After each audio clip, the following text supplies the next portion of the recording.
Six, 7. What's up, FPZ? Did you run that benchmark yet that I told you to do? Long we waited. Zeke is finally here. I'm finally back. Why?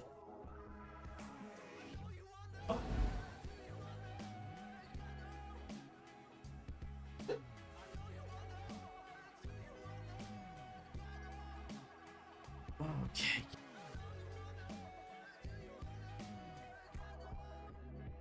How are we doing today, guys?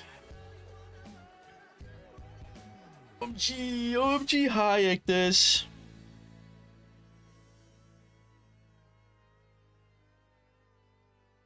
It's a Best Buy. We forgot we had Geek Squad membership on auto renew. Oh, cool. Nice.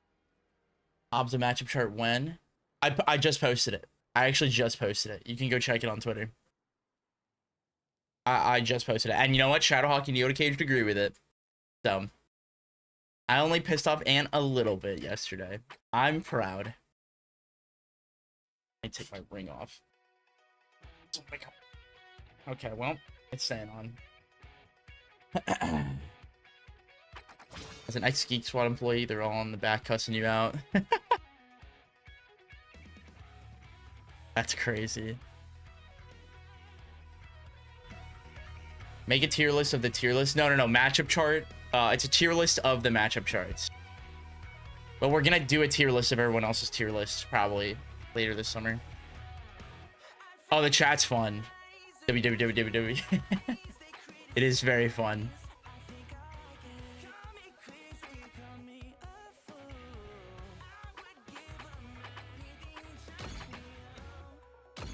All right, let's warm up a little bit.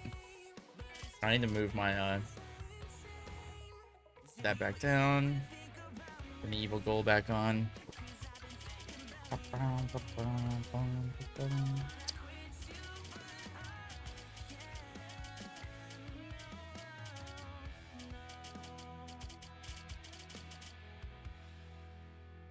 We don't want to warm up. We're gonna warm up. We're gonna warm up some McLaren.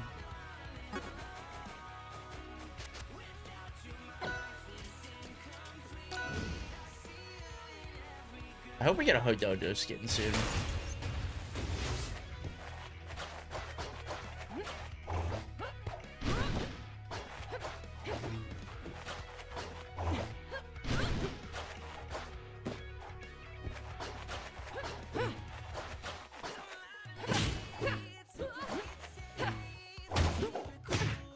That reminds me, I need to tell Big to get back there.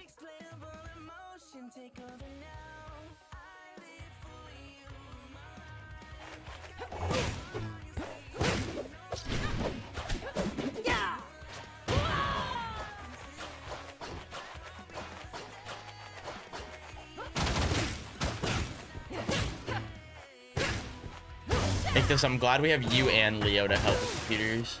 Lone also works in IT. It's awesome. It might be motherboard, it might be CPU. Your Windows install might be fucked. It could be 100 different things, man. God only knows.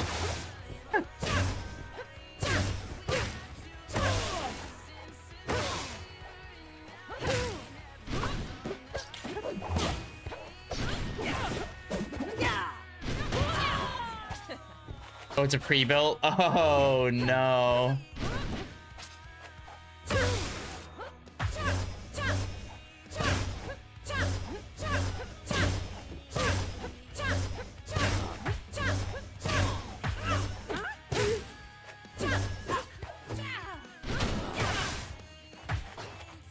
Oh, dude, Eliana announcement's happening on screen in the finals arena at Evo. Yippee! I was just thinking that too, man. I'm really excited for it. Just really, really excited for it.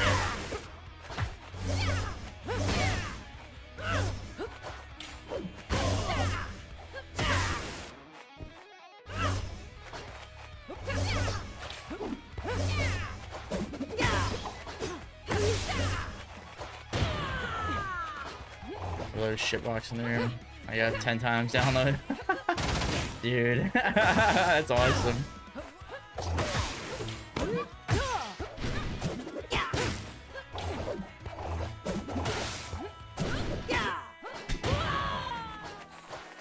Everyone should be excited for Eliana. Yeah, that's exactly what it's like. Yo, Murphy, how you doing, man? Hope you're doing well. Been a minute.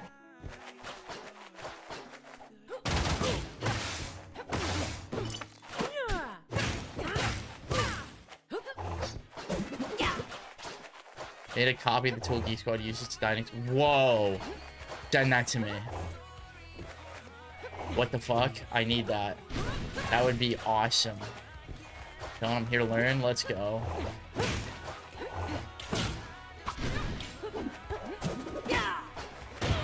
Love watching Eliana. You would. You would. Heavy character that flies around. Dude, it's just like Nasby. It's like home for you. Oh, also, I can say this now. I messaged Bobby about this too.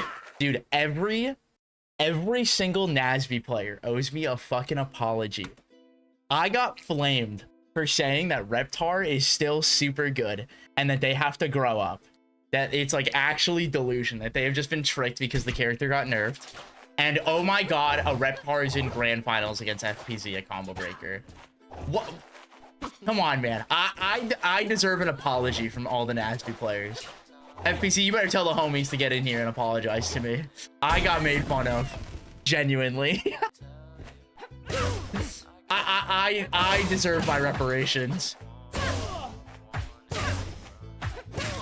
Yeah, and you know, and Boo agreed with me, by the way. So me and Boo both deserve apologies.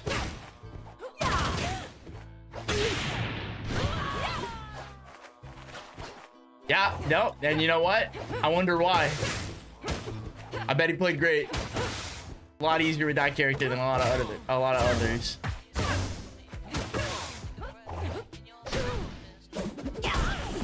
Publicline.twitter.com, the everything app. Yeah, I'll say that for a good day. We've got some plans. There'll be a good day to do it.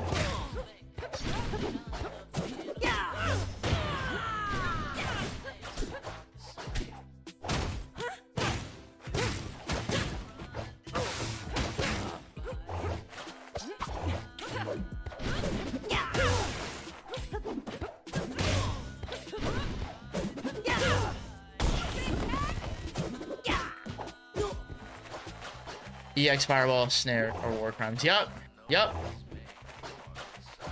Then Mr. Krabs again. Oh, that's so fun.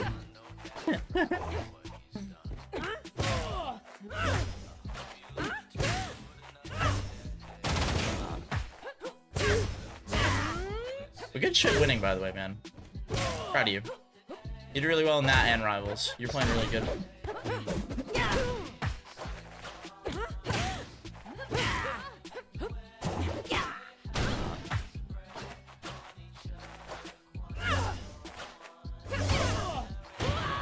Owns 2/3 of my characters. Yeah, that checks out. I'll win Evo if you're coaching. Yeah, definitely.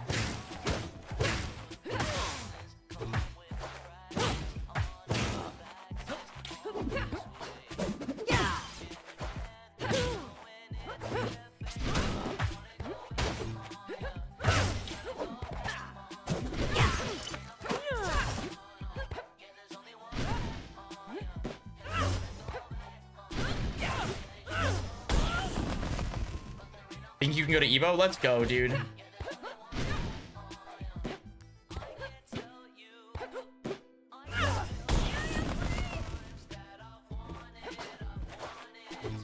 Let's see.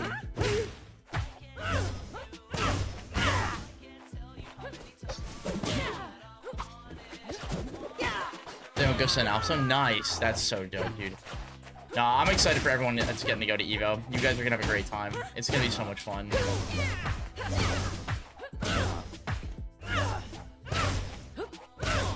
I've been seeing a lot of negativity around people talking about Rivals getting as high as it did, and like, yeah, like, imagine if the publishers supported like their communities to like get to enter a tournament, and like did a bunch of other people probably get passes that probably aren't gonna even show up, probably, but like, fuck it, man.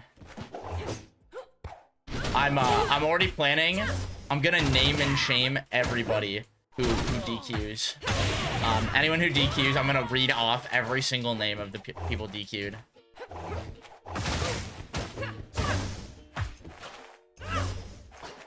There we go.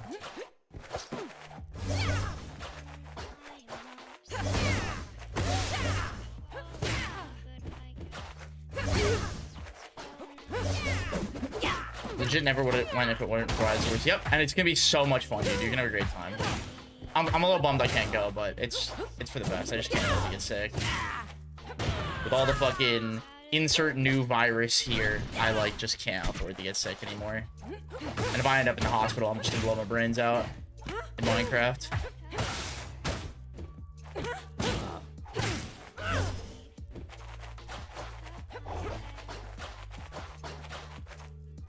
This is trailblazing. Hi, Xena.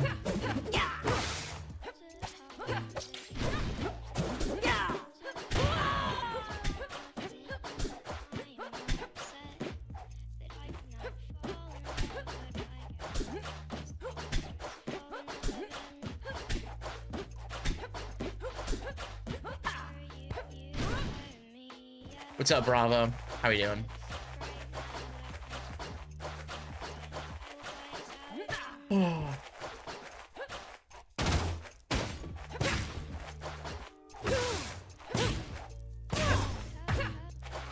We've got about 15 minutes before our first session, so if anyone has any questions or fun stuff to talk about, now's a good time.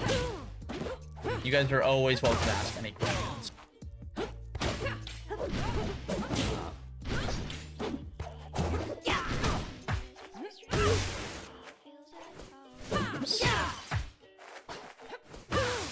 What is Flup? Like, who's he gonna play?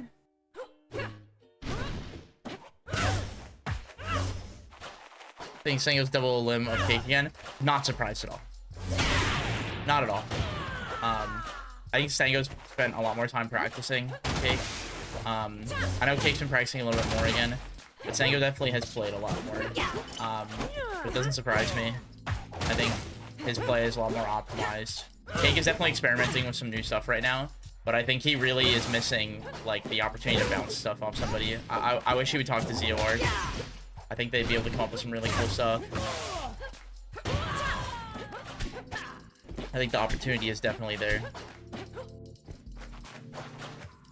Oh, you played Flup? Who did he go against him?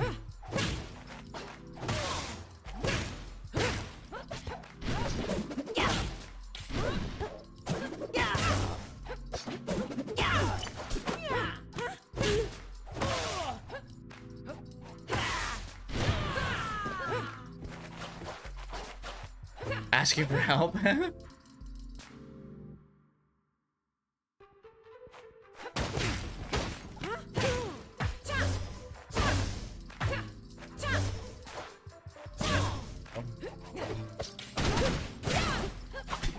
You played Orcane? That doesn't surprise me.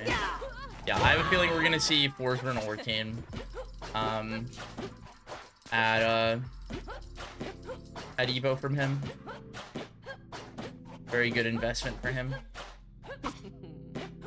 You think the change of Orcane side switch was a help or a hindrance? It's both. It has goods and it has bads. He doesn't travel nearly as far to recover when he wants to go low, so he needs to be able to drift further, which is harder, so sometimes he has to blow a resource. But it gives you a really good finisher to use. Yeah, I think there are more goods than bads, but it definitely has its nerfs to it, but I don't think it's like objectively worse. It raises the ceiling on his advantage state, which is already really good. Harder gets to the wall, but it's really good offensively. Yeah, exactly. Yeah, and the thing is, like, 99% of the time, you still get to the wall. And, like, I think there are a couple characters that, like, I think the Crag matchup is, like, a little scarier, but, like, your advantage stage, which is already busted on him, is, like, now better. So, like, I don't know. It's a give and take kind of thing. It's not objectively better or worse.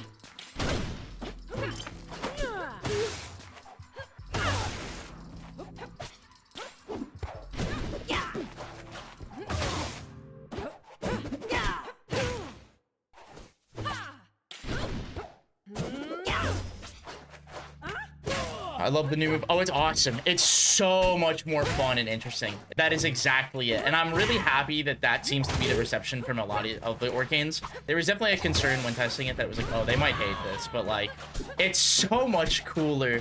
It is so much quirkier. It's fun. Like, I think it's a perfect answer to the problem, which was, like, hey, his side B is really lame. And, like, I think a lot of characters could have, a move or a throw reworked. And Orcane probably still could use reworks. Like, his up throw could probably just be reworked. It's just so obnoxious, man.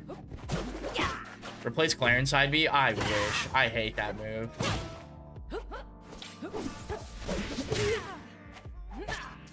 It fits Orcane. It does. It actually is really cohesive with his kit. The team did a great job with it. Make it Wolf Flash instead? Oh, but you have Neutral Me and Wolf Flash? Holy shit, that'd be so cool. It's okay. Galvin got Wolf Flash.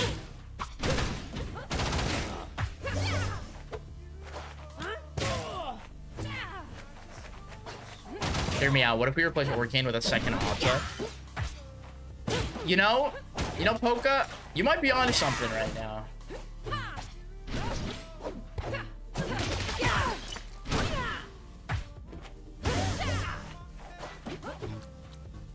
Okay.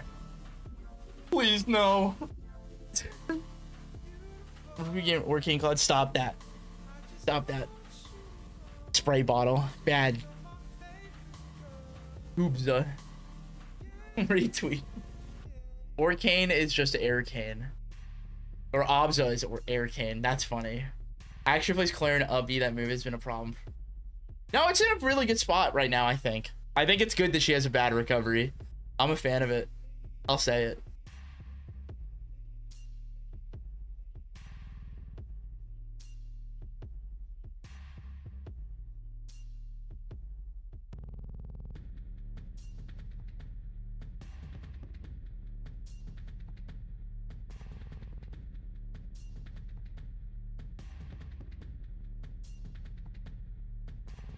Knocking out zero is annoying for both sides. It depends. If you snap and grab ledge, it's really good for you. Can you tell Kuthilick to show up to locals? I think he's PGH. Forget. Yeah, but I'll ask about it. I think I remember them telling me about that.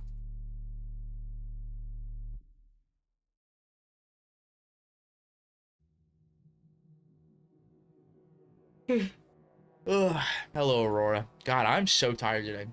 Yeah, I got you.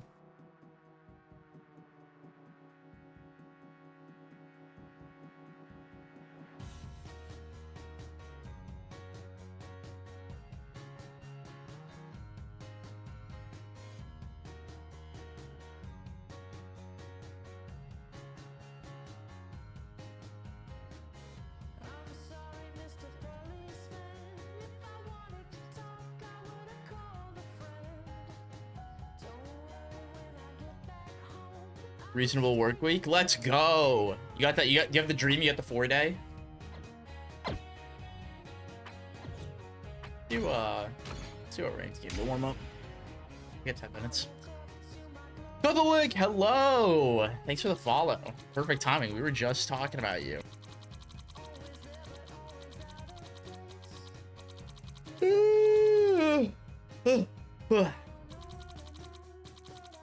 Yes, we love ranked.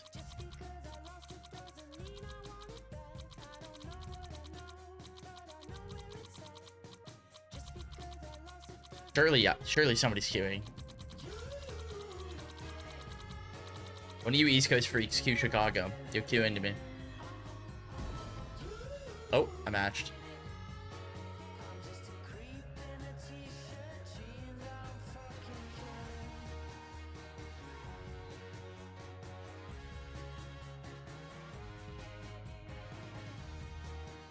Tragic, Poca. I'm so sorry. Soul 6852. Sick.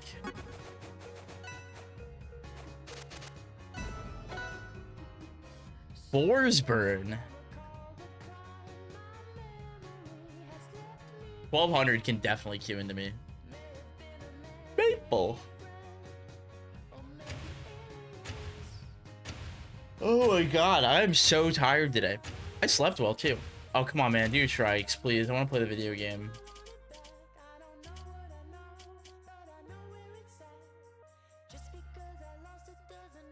Ooh, we're 2 away from partner plus. Level 1. 2 subs away, guys. Oh, I forgot to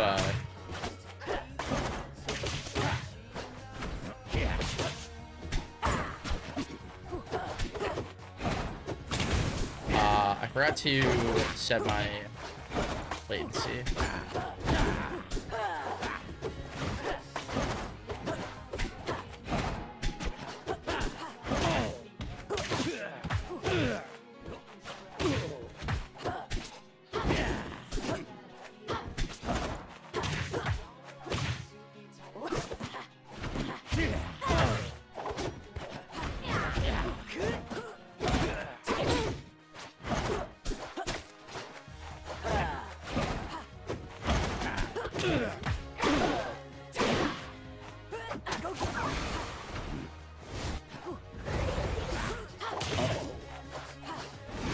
Oop, I meant to uppy there.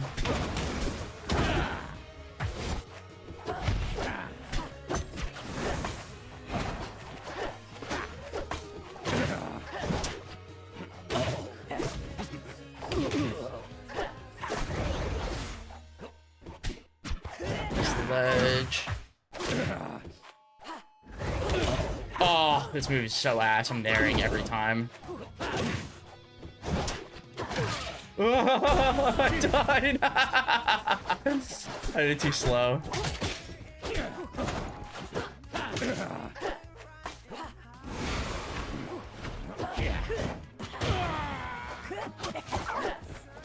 What's wrong with Field Maple?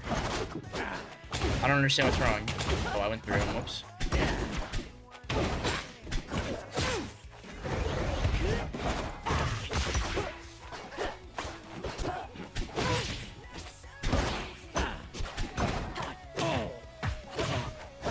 Oh, the rollback, man. That's so ass.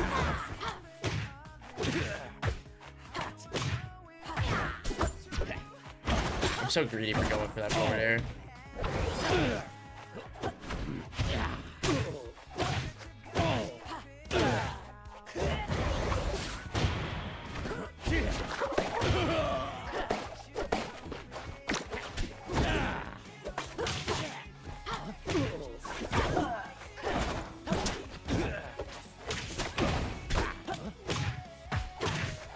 Bullying a child.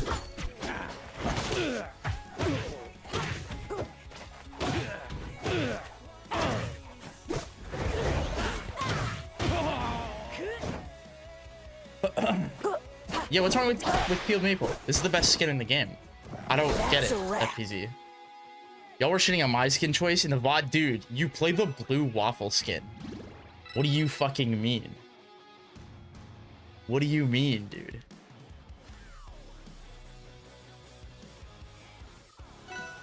I'm just a little guy. I don't understand what's wrong. It looks like it's blue sneakers on. Yeah, dude. That's what I was thinking. There's 2 Auroras that play Obsa.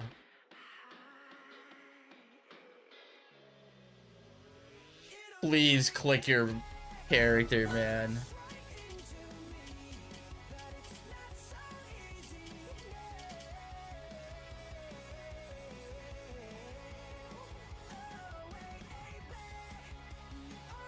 One day. One day. Okay. Whatever, man. Let's get ready for coaching. They had enough. Yeah, let me grab.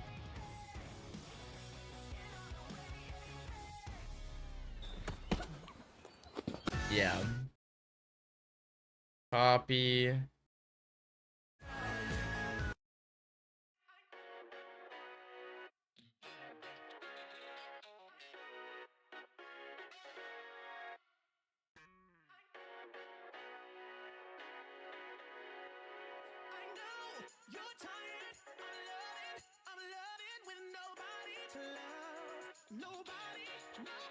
The effect of the wanter. It really is. It really is, man. All right, let's see if Kuthilick is ready. I'm gonna go grab a drink. I'll be right back.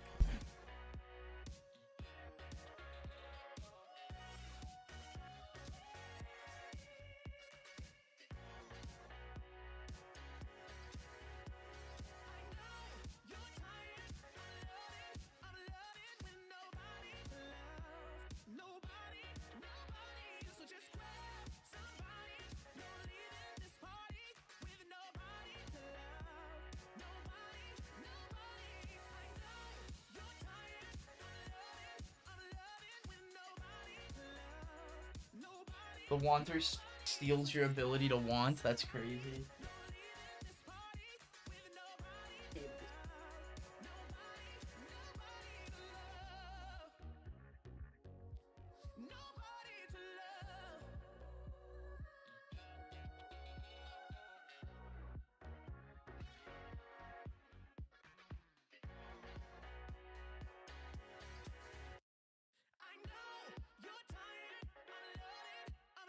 Oh my god, I have to spell your name right. I can't read. Let me fix this.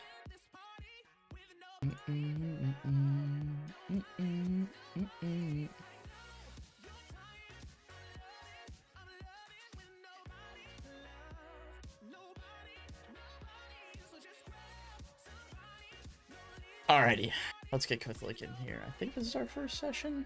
They won this a while ago. I'm pretty sure they've been waiting to get this for a long time. I don't remember. Hello.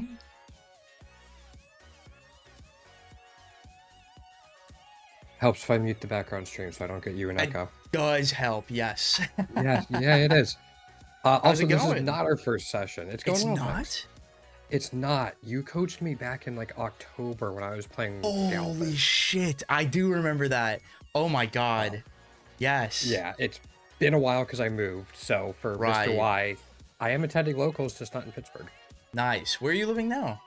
I'm in Delaware.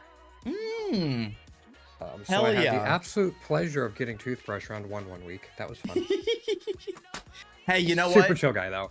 Humbling. It's always good to play him round one and get it out of the way. I took a stock each game. He went random. Hey, let's fucking go.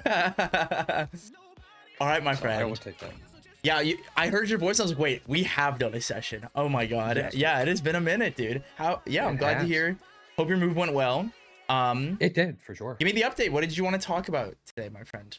So I am now playing Rano. He's always a character, even when I was playing heavies, I kept going back to, and I sunk more time into him. Like, he's so fucking cool.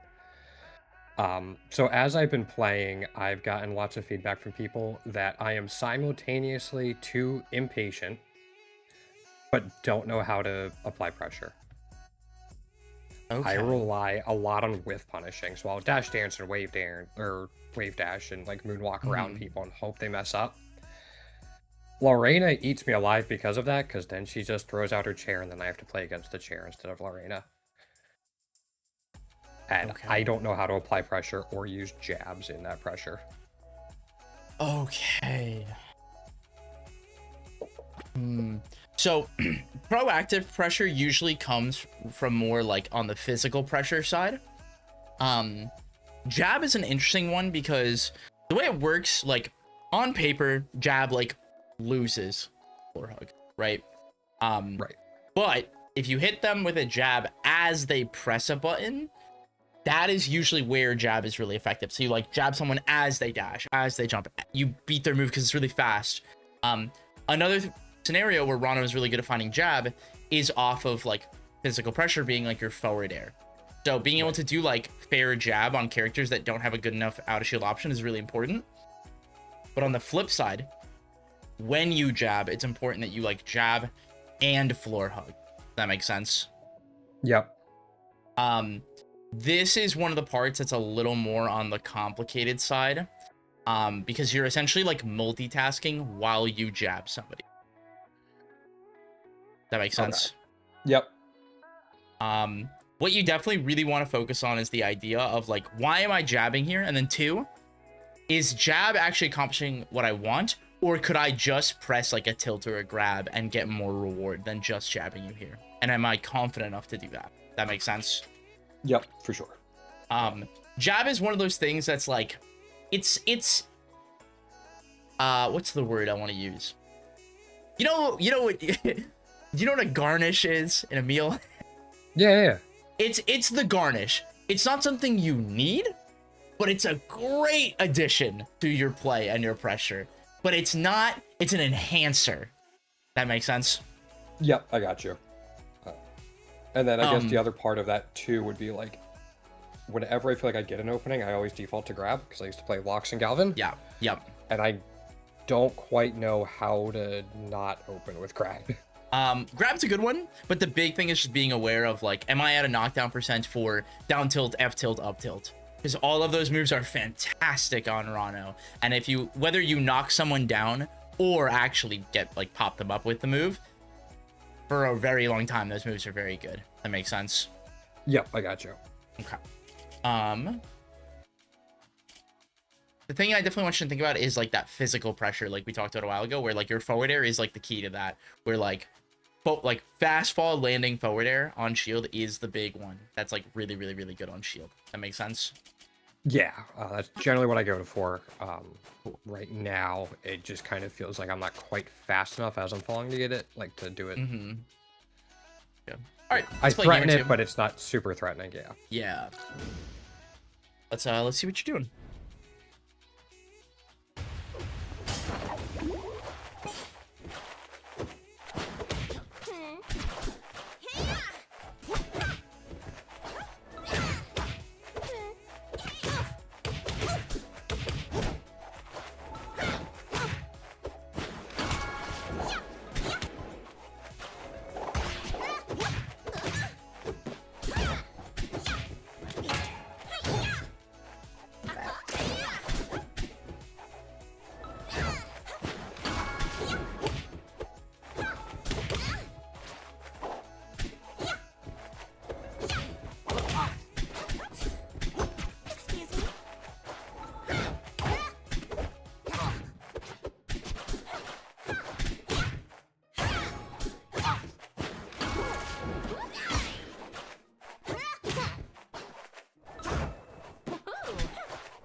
There we go. Good. Nice. Good catch.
Nice.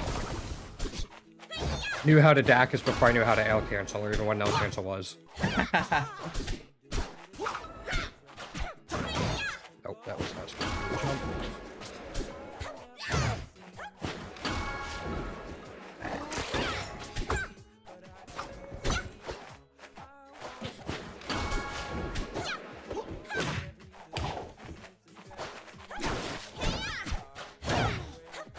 Okay. The immediate thing that I'm seeing that's hurting you a lot is like you're right that you're like you understand like how to move and like you are moving really fluidly. It's like two things. It's moving too much and like fluidly acting out of your movement. I think you are too scared to like give up space and then find an opportunity. And one of the things that is really good with Rano is like you get to back up and create those like reactionary windows like we talked about a while ago by like just backing up and charging needles, just exiting burst range and charging a needle, or like safe whiffing. Like it can sound kind of weird. I don't normally encourage a lot of people to play like this, but like I feel like you don't play belligerent enough where you're just like, I know where I'm in the advantageous position, whether it be like at a certain diagonal, at a far enough range, or even like I'm near you, I'm just gonna press my narrow fair because we're near each other. I feel like you're thinking too hard. About this. Go ahead. I was thinking about this earlier, like in case you asked me why I switched off of heavies. I was like, I felt like I didn't play belligerent enough with my heavies to play them. So the fact you used that word is like, that's funny. Yeah, like the big thing that you really want to do is like be aware of like in these zones, my moves are better than yours, or faster than yours, or bigger than yours, or whatever. And I think you're a little bit too hesitant, as well as like a really offhand thing. You keep always facing me, like you're not mixing up between like back air or forward air or needles or not needles. You're just like, if I were to like categorize what kind of Rano you're leaning towards, it's like you're leaning more towards someone like Durai when we need to get a little bit closer to someone, a little closer to like more of like a toothbrush style where it's like the balance of movement and needles and things like that. That makes sense? Yeah, for sure. Let's do another one.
Yeah, like that, where it's just like, I'm just gonna get in your way and just forward air because it's good.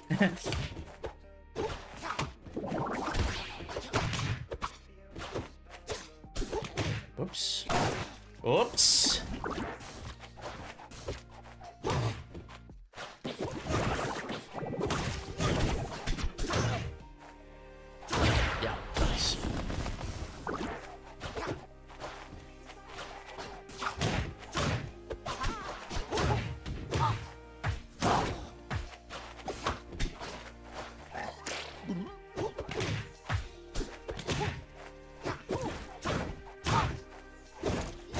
Nice, good recovery.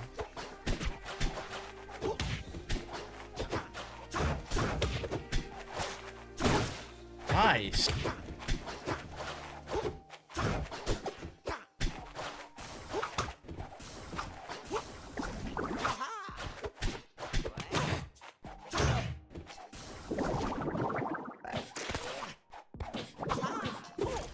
Wrong way. That would have landed.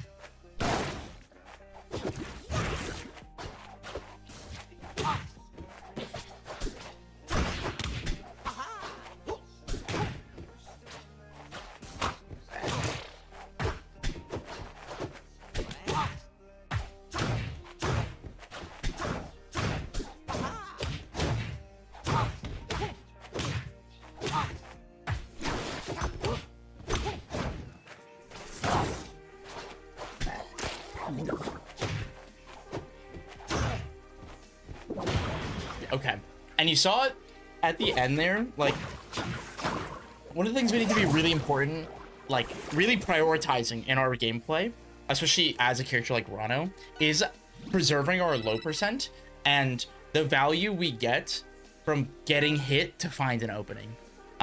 What's really good about Rano is, like, we can avoid getting hit. We can move a lot and, like, dash around people and try to whiff punish. But one of the things that he's really good at, too, is, like, putting himself in a position to get hit and floor hug and, like, CC something to get his opening then. I think you're a little too hesitant to not just floor hug grab. It is objectively good, like, for the record. It is a good thing to do. And it's not something you should be scared of doing, especially at low percent. You get to do insert X throw to everybody in the game, whether it be down throw, up throw, back throw. It's always good, no matter what, on everyone in the game at, like, low mid percents. And so that is something we should definitely be willing to do, because even at, like, worst case, you, like, down throw and you just tech chase, like, and that's always good. That makes sense. Yep. This is something to really internalize. Like, that's a good thing. It's just like with logs where it's like, yeah, just grab and up throw, grab and down throw. Like, that's layer one, right? The other thing to keep in mind is just like you saw there, like, as it went, you kept trying to reversal me. The way that you get to reversal is most commonly through wiggling out. Do you know what that is? Is that when you, like, hit up on the C stick to escape from tumble? So yeah, so essentially the way it works is any direction out of tumble allows you to then immediately be actionable again. A great way to, like, showcase this, you know when you, like, taunt in the air, it, like, puts you in tumble, right? Yeah. So when you do this, you see I wiggle out. Any sort of press that allows me to do that is big, because now you can wiggle out into, like, nair or, like, fast fall and things like that. So you've probably seen, like, Durai, like, wiggle out and fast fall through plats. Like, that's a really common thing that he'll do. This requires you being really aware of, like, your opponent's advantage state, like, where their turn ends. Because what happens, a lot of people just try to, like, mash nair or, like, mash air dodge, but, like, we need to wiggle out to get that efficiently. That makes sense. Yeah. Okay. Because the directional press is what allows you to exit tumble to do that. And what's important is it allows you to, like, potentially even, like, mix up your drift and things like that as well. Or when we're tumbling, it's just kind of like a direction that we're going. This is something to really internalize as, like, a great option for Rano in particular, because if you know, like, let's say Zetaburn grabs you at, like, 40 and up throws you, and he, like, tries to run and go and hit you, right? Okay, well, now you can punish them for going for nair to punish them. You don't have to wiggle out for everything. It's just a good habit to build Ferrari. Sorry, I'm answering because I do that. Yeah. I do that enough now. Yep. So this is one of those things that you definitely want to do for, like, it's good to just do, because it'll help you realize that there are more options than just nairing. That makes sense. Yeah. Because nair is our fastest one, but being aware of, like, oh, I can wiggle out and I have time to forward air here. I have time to, like, do a lot of things here. And I think that's the kind of thing we want to internalize. That makes sense. Yep, for sure. Okay. And so being aware of, like, when combos aren't true so that you can punish them with your combo breaker is really important. Because at the end of the day, you are a floaty. The other thing to keep in mind is, like, how we combo DI a little differently as a floaty. It's really about like preserving or maintaining the distance or building a larger distance. So it's better to like get hit to take a finisher early than to DI like in and get comboed harder. Floaties essentially get punished the hardest when their DI gets like mixed. So like there was that one time where I like mixed your DI like with the dash attack at the end of that last game. Like there'll be moments like that, but a good rule of thumb is like if you get like hit to the right of me and it's like we're center-ish stage, it's like get away from me, maintain that drift and be ready to like double stick DI and just get away from me as best you can. That makes sense. Yeah. Okay. Yes, that makes sense. A lot of things I'll have to build the muscle memory for. Yeah. Yep. It's a mix of like muscle memory of just like realizing how actionable you are, as well as being aware, like game knowledge of like your opponent's options. Make sense? Yeah, makes sense. The big thing I definitely really want you to keep in mind is just Rana is a character that really likes to reset to neutral. While we want to be able to like try to mash out and punish somebody, right? It's really important to recognize like, okay, I've gotten hit and I've taken the hit. Now I need to like go to ledge, go to plat or whatever it is and reset in some capacity. You don't want to try to rely on just like scrapping your way out of a lot of scenarios. This is something that's very different from the characters you played prior to this. We want to regain that space, and unless like the game says like, oh, I get to floor hug and like this down tilt's really good here or this grab is really good here, a really great thing to practice with Rano is floor hug dash back. Have we ever talked about that? I don't think so. We talked about floor hug turning you in the direction your opponent is. Yes. I don't think we talked about floor hug dash back. So for example, let's say you floor hug something like Obza down tilt and you're like, okay, I'm too far to punish it, right? Or like a Clarin tipper down tilt, right? So what we can do is I'm gonna taunt and I just want you to down tilt me, and then I'm gonna buffer dash away when you hit me. Okay. So go ahead and down tilt me as a mid taunt, okay? Do you see that? It's like I can immediately be actionable at it. Does that make sense? And this is particularly really good because your dash back is really fast. You have one of the best dashes in the game, as you've recognized with your dash dancing, right? Yes, I love it. This is awesome. It's really fun moving with him. He's one of, if not the most fun characters to move with in the game, right? He has great stats for it on the ground. And so that kind of pairs with like how we get to act in different ways when on the ground, because we don't have to be like, oh, I'm getting hit and floor hugged and I'm scared. I'm just going to kind of like see what happens. It's like, I can try to dash away instead of just doing like floor hug shield or like floor hug grab as a default. When it's like a percent or a position that we can't retaliate. That makes sense? Yes. The next thing I want to talk about is just like dash dancing as a whole.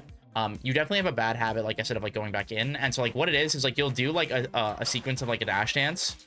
And you'll back up like this. And like right here, you'll immediately keep going. And it's like, make sure there's like a gap where you're like, the idea is to like elicit a response is what we're doing with dash dancing.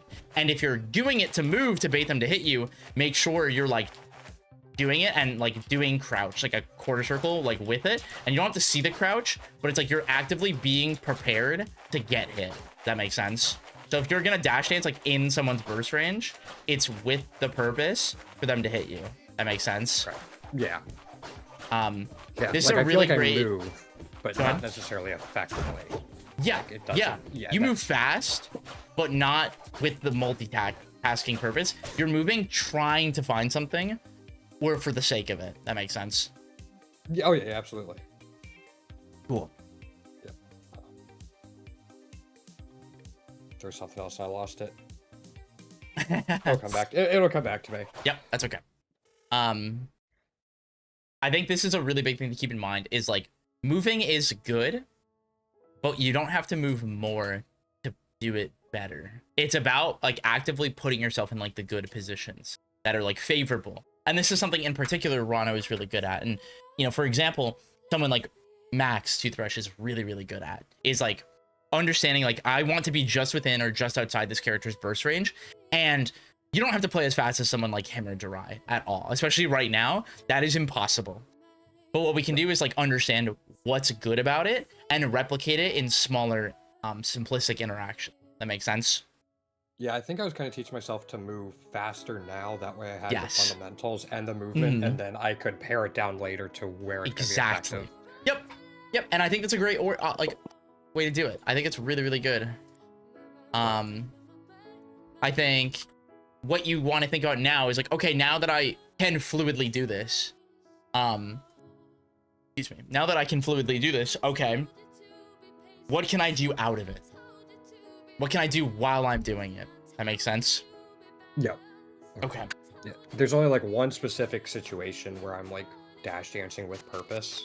And right now it's against Loxes. I'll dash dance right outside their side view range. Yep. And that's a great way to do it. And you should think about that against other characters of like, where would you do that when Crag doesn't have rock? What is like the main move we're playing around? Probably fair or maybe down B. If they're The throwing fair, out down B, down B, and dash attack. Yep. Exactly. Yeah. Those three, right? Because those are the three most impactful that reach the furthest, right?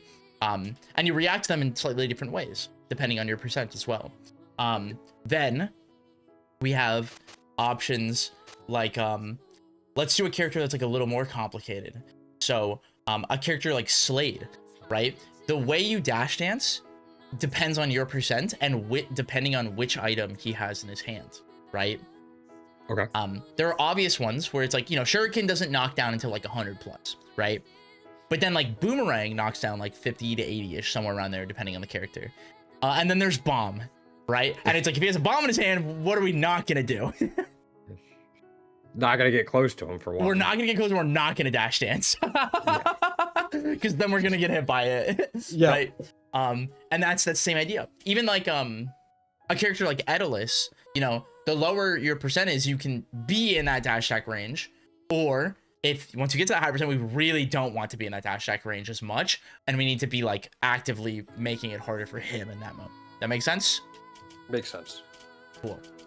This is a great thing to kind of like internalize in your mind and be like, how close do I want to like start versus different characters and kind of build from that as a base. That makes sense?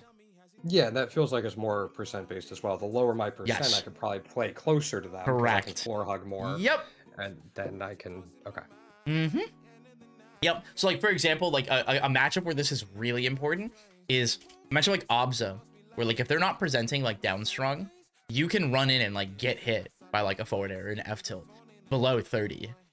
But the moment you hit 30, it's like, okay, and now I don't get to do that anymore. Like at all. At all. Because it's like super negative then. That makes sense? Yeah, for sure. Yeah, I've been playing. I have a good opsa in my region, and then I've been playing one in the Rifles Academy Discord.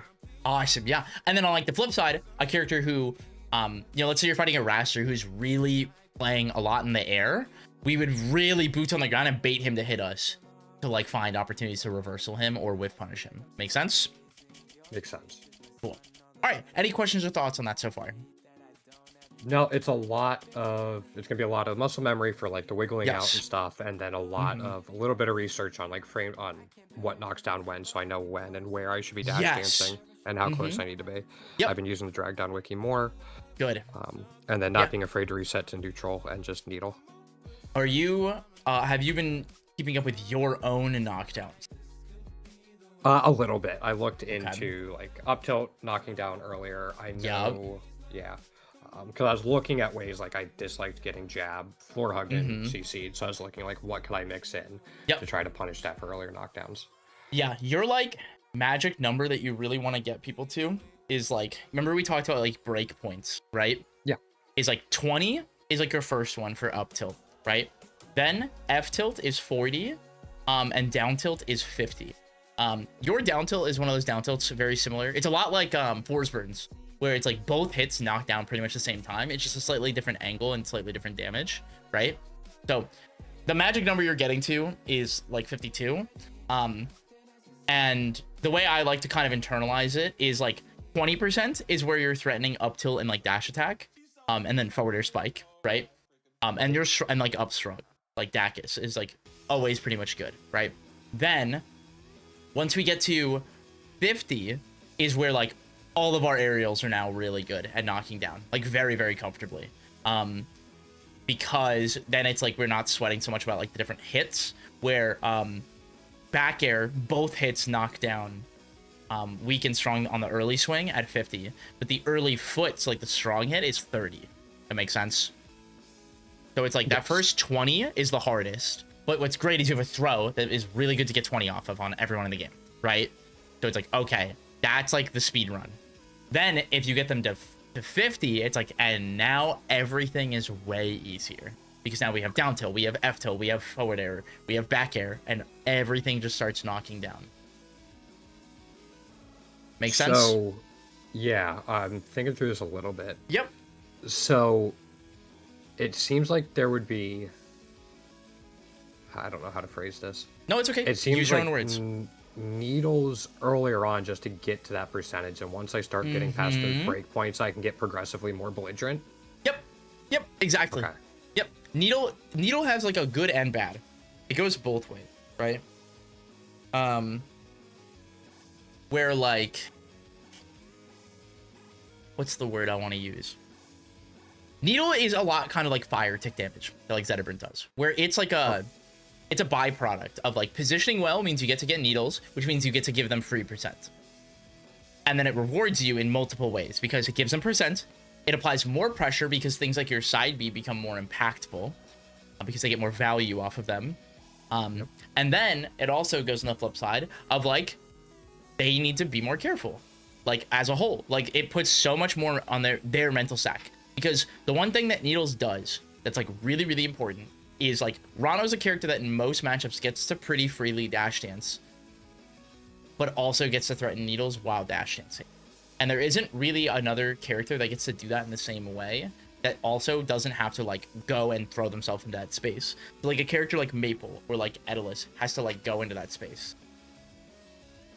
Or like the only other character that does this kind of like you would be like Slade doing like a retreating glide toss to just like interrupt. What Needles are disruption, and the reward is just like that damage at low percent is like it helps you speed run past that first 30%. Okay. But it doesn't mean that Needles aren't good at high percent too, because that Sure. disruption is always good. That's the cool part. Yeah, there's always going to be that mental stack no matter the percent. And just the threat of the side B, and you can occasionally get confirms off of them. Yep, exactly. Okay. Any questions? No, I think that's everything that I've thought of so far. All right, let's try again. What are we going to focus on this next game? This next game, I'm going to try to focus on wiggling out when I'm in disadvantage, and then just trying to be more aware of those breakpoints and maybe using needles earlier on. So I'll have one for offense and one for defense. Wait.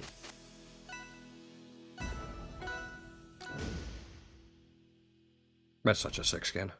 It's so good. Yeah. I love the bag. Great disengage.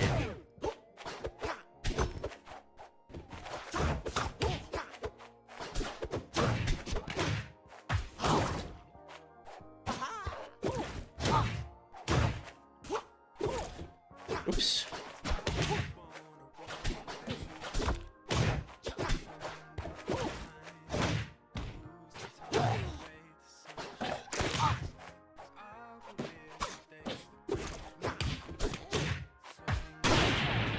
I really want you to prioritize going to the wall, okay? Don't be afraid to make that more of a priority and retain your resources for longer. Nice, good catch.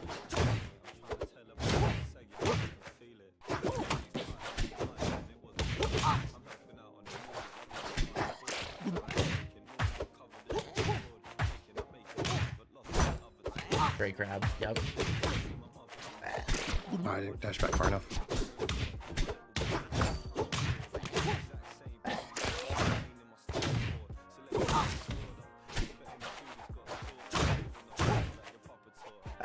Oop.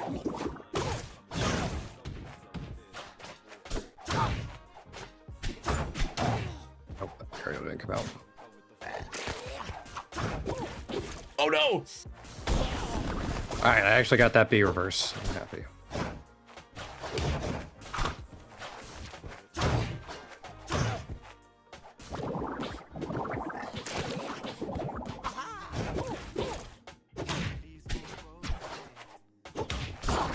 Nice. Good awareness that your turn was over there.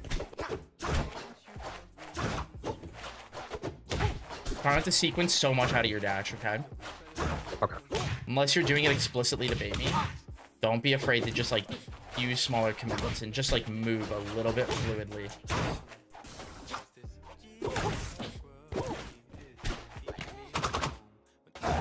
Yeah. As soon as I held out, I knew the forward throw was coming.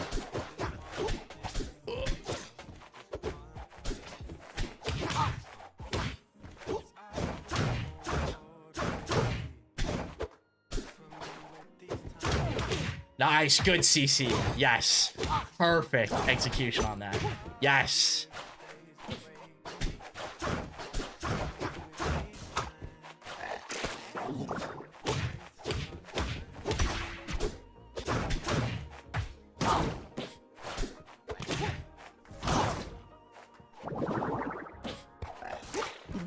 Oh, that's okay.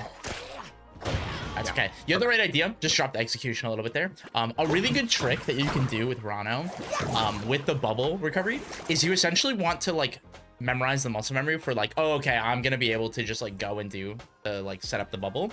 When you down B, you can immediately buffer the movement of the bubble. So you essentially want to like internalize like this is the quarter circle and how long I hold it to know like this is the angle and like the different kinds of angles you want to take. That makes sense? Okay. Yeah, a little different because I'm on box, but yeah. So for example, you would do like a down and then like right as it starts immediately do it, because then you'd press both and like do a diagonal. Funny enough, being on box kind of makes it easier. So like to show you what this like looks like essentially, I forget you're on box. Yeah. Let me just like jump up here. I'm going to go on the platform really quick just so the camera stretches out a little more. So you can start moving the bubble immediately. So you see that. This is something to kind of keep in mind, like that. Yeah. So what you want to do is kind of like internalize like this is how like that angle like feels, because it's like boom. And then being aware of like whether you need your jump, whatever that may be, etc. And there's something again that's like this is cool because you can just practice this like in training mode. That makes sense. Yep. Cool. And just practice doing it without jump, all that kind of stuff. That's what goes a really long way. All right, let's do another one.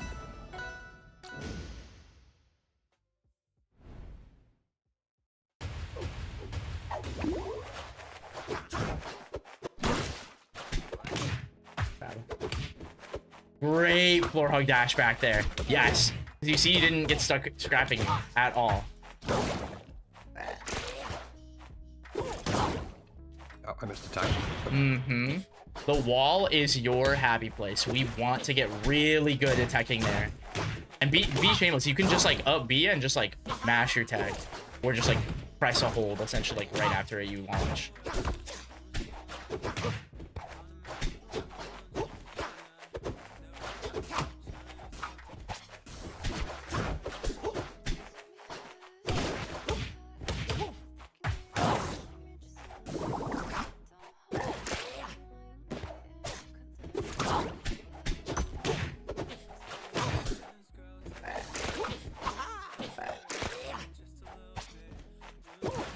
No.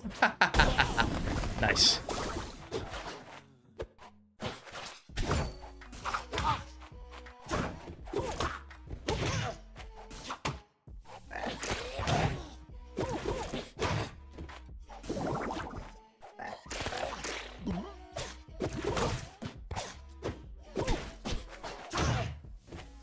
Yep. All right. Remember, just back up. Just back up. You moonwalked there and you didn't have to.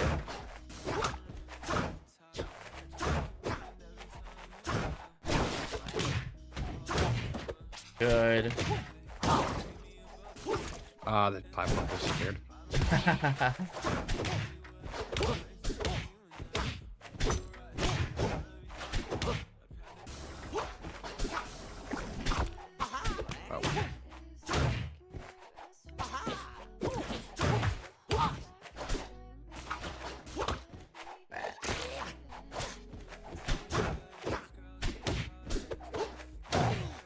Careful, pressing too many buttons in a row, you're getting stuck.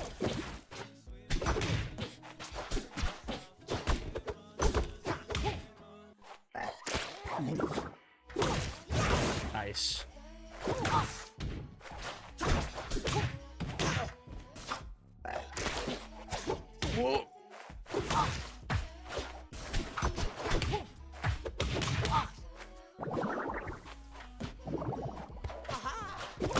Good job. Good.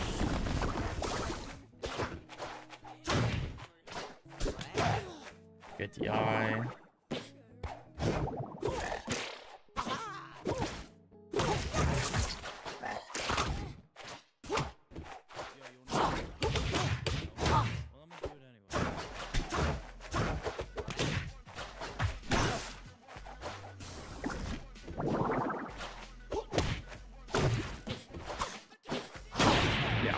Yeah, that's okay. That was just a little fumble. Again, right idea. Just drop the execution in that scenario and got called. Yeah, I've been working okay. on not jumping directly from ledge and doing the drop out first, like invincibility. So I just don't have the muscle memory for it yet.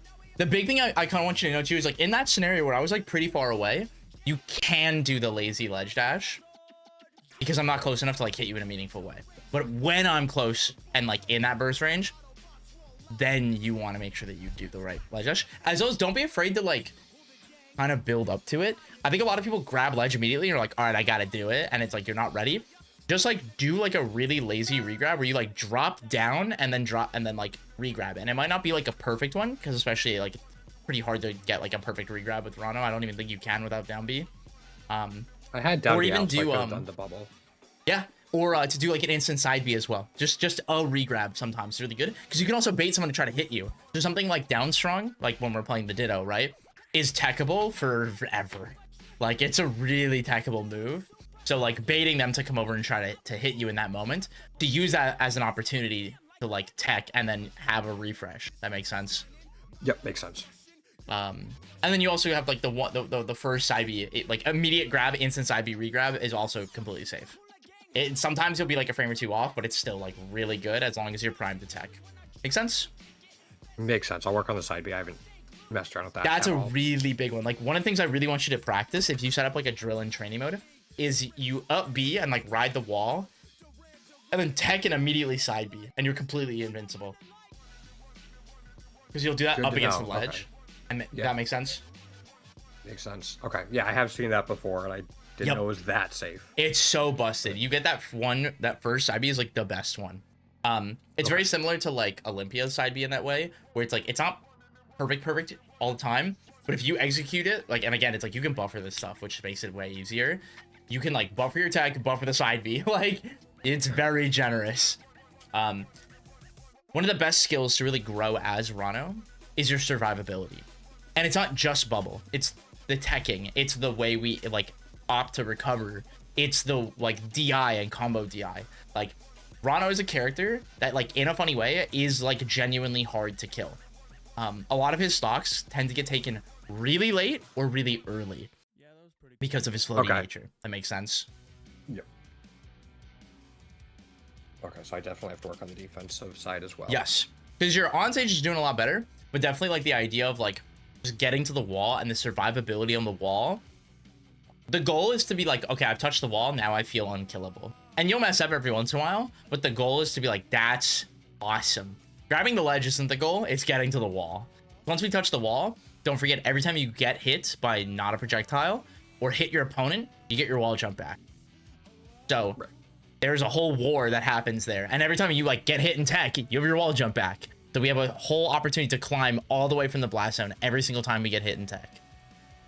I remember you can watching even, like, Bullets ZB, and they were having fun off stage with that. Yeah. Yeah, either dying at 0 or 200, the classic. But yeah, it's very much like keeping that in mind is like that's the goal, because we want to make it feel like the wall, like that's our territory. That's where Rano is so intimidating, because we have so much variance in what we can and can't do, and like especially even things like your up B or like hard attack, because there's so little hit lag on a lot of your moves. So people can get mixed up and miss their techs because of that. That makes sense? Makes sense. Cool. Any questions or anything else? Not right now. This is all being recorded, so I can go back and study all this. Yeah. I'm dual streaming to YouTube, so the VOD will be up there for you. Okay, super appreciate it. I saw Yeah, you of at the course. old Philly PM crowd today, because I think I saw Ferrari after me. Oh, hell yeah. So, all right.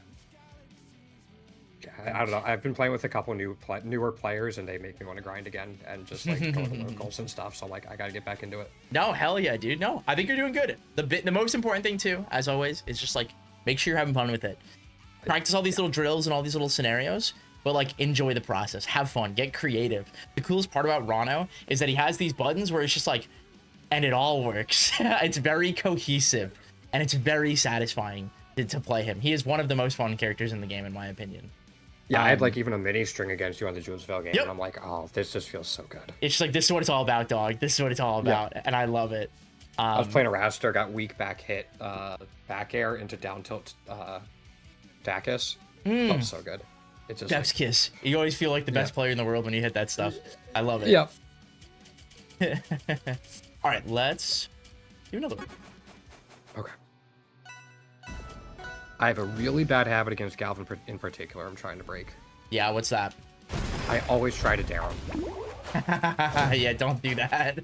Yeah. Oh, I know.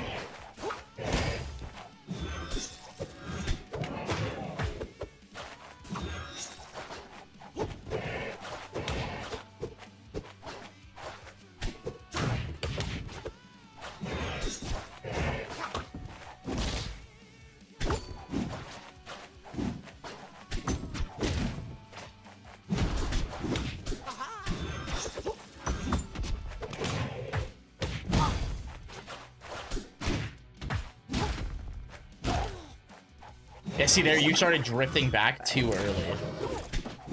That makes sense. Yeah. So make sure you're holding away there, so that I don't get those like fake combos on you.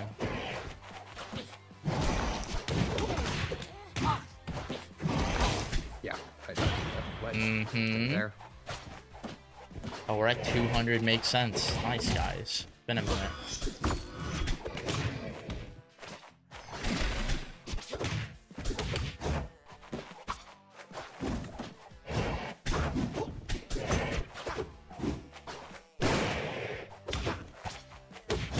Oh. I want you to be a little more comfortable just grabbing ledge more when you don't know what to do. Don't just like stand at the ledge. It's very not good. Okay.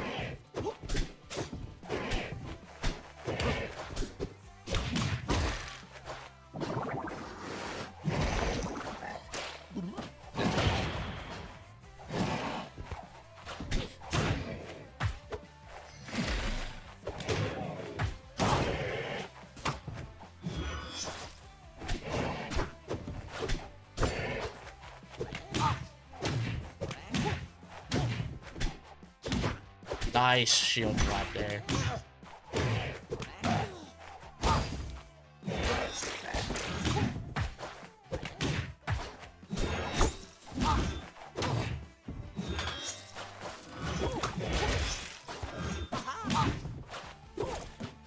Yeah. Yeah. You see, contraptioned a little. yeah, a little bit. It was a little chaotic. I set that up and I was like, let's see which one of them I'm gonna get. Yeah. That was another really good example, like that first stock where it was like you just like went to get off the ledge too quickly, not looking at me in that moment, and it was just like in that scenario, it's like, one, don't forget you can tech, and two, don't forget to just drop from ledge and like figure it out again. Just because you grab the ledge it's not like I have to get up and do something now. It's not like grab ledge, I gotta drop jump aerial, I gotta do this. It's like grab the ledge again, feel it out, like take your time. You weren't doing down smash on ledge, you were just inside of it, so you wouldn't have been hit. Yep, exactly. And in that moment, like had you just like dropped and been like, oh, they just ripped the down strong or the F tilt or whatever at ledge, just up B through me. Like there's opportunity to be found. That makes sense. Yep. It's very much like being aware of like I have to wait my turn. And that applies to like everybody. That kind of thing.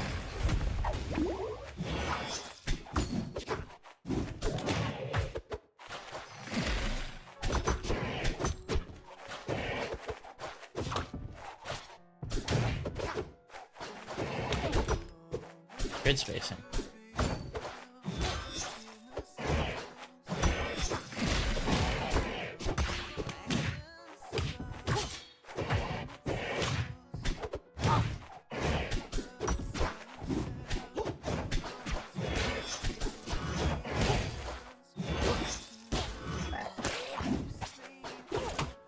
Nice.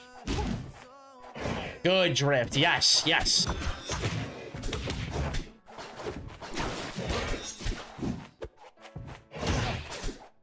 Don't be afraid to shield grab. You're a Yeah, little too scared of it. Being aware when you can is what's important.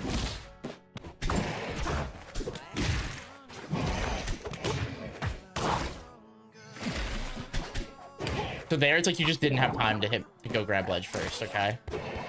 That's important to keep in mind. It's not like always grab ledge, it's do I have time to grab ledge? Because if so, you should do it.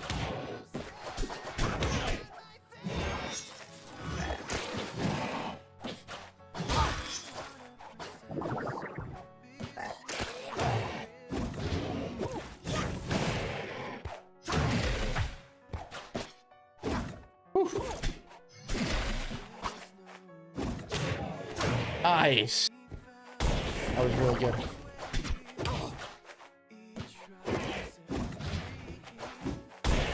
That's not what I meant to do. Mind controlled. You did get me.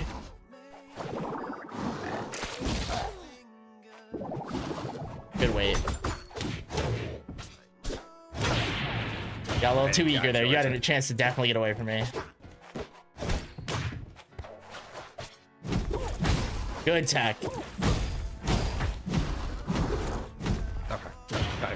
I could have side beat after the first one. Yup.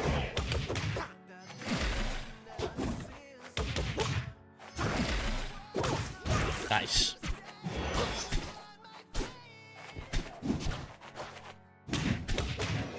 Nice. Great reversal.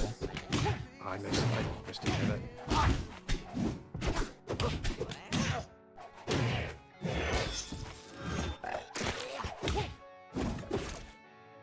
So there's like you have to try get to the wall again. That makes sense. Yeah, that makes sense. It's like if you can't like in that moment, had you like let's say you like air dodge or you were up high enough, just like up B and immediately like barely make it on. That's where that up B is a really good mix up. But you definitely have a fixation on like the ledge itself, and that's the worst thing to fixate on with Toronto because that's where you're gonna get hamster deaths. That makes sense. Yeah, I love that term. Mm-hmm. Man, some things are just born to kill themselves, and hamsters are one of them. For sure. We're gonna do one or two more. Okay, sounds good.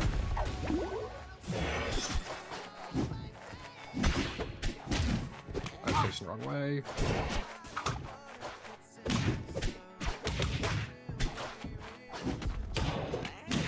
See there, too early for percent. Remember, 50. Yeah.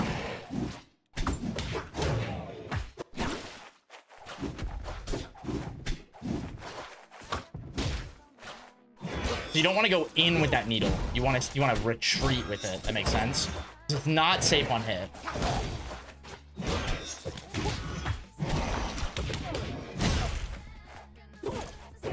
See, that's the mix-up. That was better. Didn't have my jump.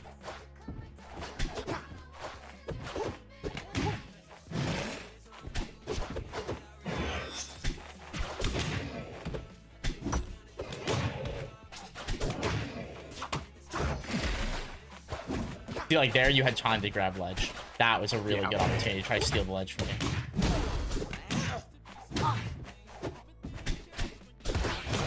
Ooh.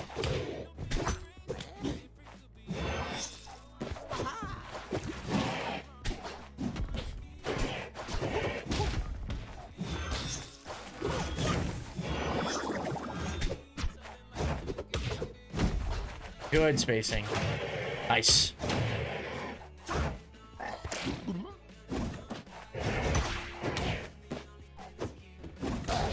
Yeah, I didn't have time. Yep. Oh, I thought I could make it.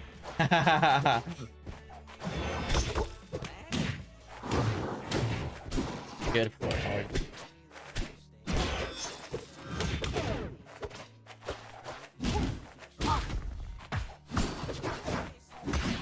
Good. I messed up my wave dash to ledge. That's okay. Don't forget, if you get to run, you get to do shield turnaround, which is really easy to do. Especially against a character like Galvin, you don't even have to like sweat grabbing it quickly because his recovery is so slow.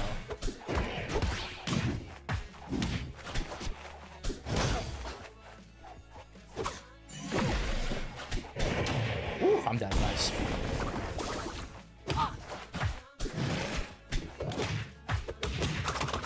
Oh.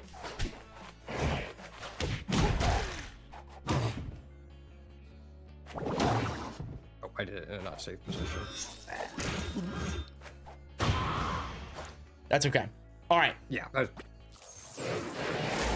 think that was really good. I think even like during that session, you were doing better about floor hugging and things like that. We definitely need to be a little bit more confident with like recognizing like, oh, this move might be safe on my shield, but I can still shield grab you because you landed too close to me. Okay. To being aware of what hits your shield and how it hits your shield. That makes sense. Yep. Because that's a big one where like shield grab is very good, and don't forget too, it's extra good if someone like lands and shields, you grab their shield. We don't want to default to just like nair out a shield all the time. We have to know the numbers for certain moves. Then that makes sense. Yep, makes sense. Okay, let's recap. What are we taking from today? Wiggle out and disadvantage. So if I'm going to go for reversals, Yep, I can do so. It doesn't have to be an air. It can be drift, one way or another. Work on the muscle memory and internalize bubble placements of different lengths. Get to wall, don't focus on ledge as much. Be careful of what hits my shield when and the spacing. Learn my breakpoints for when I can break through floor hugging and crouch canceling. Recognize when I can get to ledge safely. And then floor hug dash back. Recognize when my turn's over. Don't be afraid to reset to neutral. Needles put on pressure. Awesome. I'm missing one more, but that's what I have off the top of my head. That's okay. All right. Any final questions or thoughts for today then?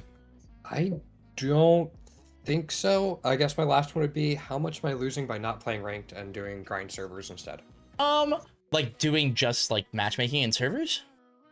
Yeah, I just look for matchmaking. Oh, that's totally fine. You're not missing out from ranked at all. What's nice about ranked and like how I like to use ranked is there certain things that we want to practice where you look for certain people that play in certain ways or certain characters, but sometimes it's just like, okay, I got to get out of my bubble of my circle of people I'm playing.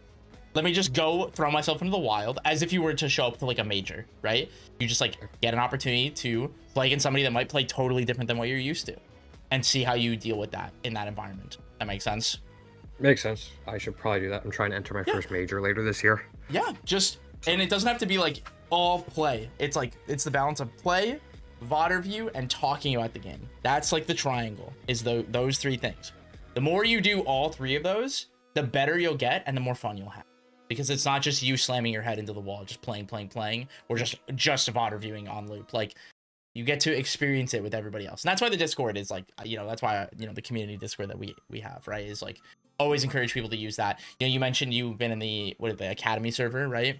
Yeah. Yeah, I'm going to start entering the resource. amateur series as well. Yes. Yeah. Awesome stuff. So. Super recommend that. I love that. Cool. Yeah. So right, I wouldn't sweat it. Appreciate it. Anytime. Yeah. As always, keep me updated if you have any questions. And good luck at your locals, my friend. Thanks. I hope so too. All right. Peace out, bud. Have a good one. Hi, Waddles. Hello, Entropy. What is your question, my friend? Let me get ready for this next one here. I also have to use the restroom real quick. Second. Our next one is Ferrari. Who stops his everyone after losing on Olympia? Dude. Me. I do it every time. It's the funny Mr. Terrific song. Yeah, it's a great song. I've known this song for a long time. Love this song. My friend recently got into Row 2 and have quite a few sessions saved up. Probably not could I use them for him. Oh, yeah, we could do one of them. DM me about it, and I'll get back to you later about it. Ollie makes me sad. Me too, sometimes. In some matchups, yeah. All right, I gotta use the restroom. I'll be right back, guys. Let me run an ad.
Okay. All right, hello friends. Let me get this set up real quick.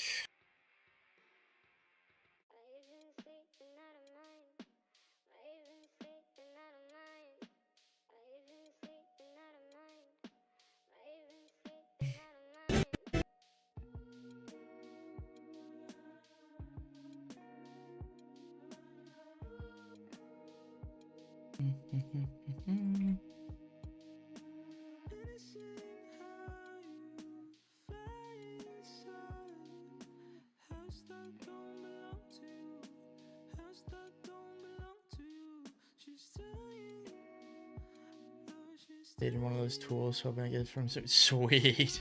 That's awesome.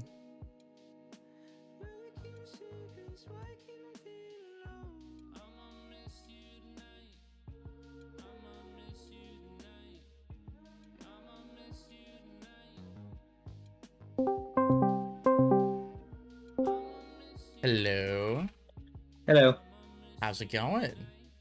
What made me your stream? Pretty good. Good. How are you doing? I'm good. I'm good. I am doing quite well, my friend. It has been a little bit since we've gotten to talk. Sorry I couldn't make it out to the tournament and get to play you, man. Did not work out in the cards. Yeah. I was like sad when the Oregon squad canceled, but next one. Yeah, next one for sure. Okay. What do you got for me today, bud? So yeah, since we last talked, maybe 2 or 3 weeks ago, I went to some locals, and played some sets, and during some of them, I was able to like feel some moments where I was like, oh, thinking and adjusting in the set. But definitely I still felt like my play was like getting very nervous, and like after when I'm watching it, I was like, okay, I feel like I'm getting hit by like the same things, and I wasn't like adjusting during the set. So I'm like feeling like some progress in that way. But then I was trying to watch my sets back, and kind of like I feel like I didn't really know how to get meaningful information other than just like, I feel like I could beat that person if I just like played cleaner next time. The classic, if I just play better. Yeah. And so, I'm just like, okay, like next time I play them, sure, I could just like do a little more damage on my punish, not get like cheesed on one edge guard or something. And it's like, okay, but that's not that productive. So I'm trying to like, so I tried to take some notes on these sets, however many we get through. But I was wondering if, I don't know what you thought, but I was like, we could go through them and see what information I gather, or just like how I should be like gathering information from the sets. So the way I always like to do this, like the order of operations, is I'll do like a clean watch, or if there's anything that I remember. So like at the end of a set, if it's just like, okay, I know this was a problem, or I did this, I need to do this better, or whatever it is, like something that I took from it in the moment. That's a really big one that I'll like start with. If I'm like, wow, I've just lost, I don't really know. If it's like you said, where it's like, I guess I just have to play better kind of feeling, then it's like I'll just do like a dry watch of just like, let's see if there's any sort of like repetition occurring. One of the things you mentioned, you were like, oh, I'm getting hit by a lot of the same things. What is something that you like made a note of from this first set? Definitely. So first game, I think I did pretty well, and I won maybe like close to a 2-stock or something, and I didn't feel like I was like there was a problem move or something. Then the middle of second game and third game, he just started using a lot of the down B roll, and like I noticed it while I was playing towards the end. Okay. Instead of like chair pull, he just swapped like down B roll, and then like I just didn't adjust to it. I noticed it. I remember while playing, I'd be like, keep getting hit by this, but like I didn't like do anything about it. And then now when I watch it, I can definitely see that like that's getting a lot of openings and stuff. Right. And so I don't know if then like my play was changing, trying to adjust to it, or if I just didn't adjust to it at all. But that was one thing that like I remembered from playing it. Just like, that's perfect. There's a lot of like down B roll that happened later in the set, versus like the first game. So like, with that in mind, right, let's just go to the second game, right, and look for these moments with like him doing the down B rollout, and look at like how we're acting around that move, or like how he's using it to like better understand it. Now we can like, because in the moment trying to like analyze it can be really hard, right? But now we get to pause, we get to look at these moments, and it's like, okay, so he's using it like defensively, but then acting like aggressively and like using it as like a mix-up, right? That's that the one's first like thing a we're seeing retreating right one. there. Right, so that we like internalize that. Let's see if there's any other opportunities that come from it. And then this is something where it's like we'll passively just kind of be watching here, but the goal is to like just be looking for that down B and like how he's using it. Okay.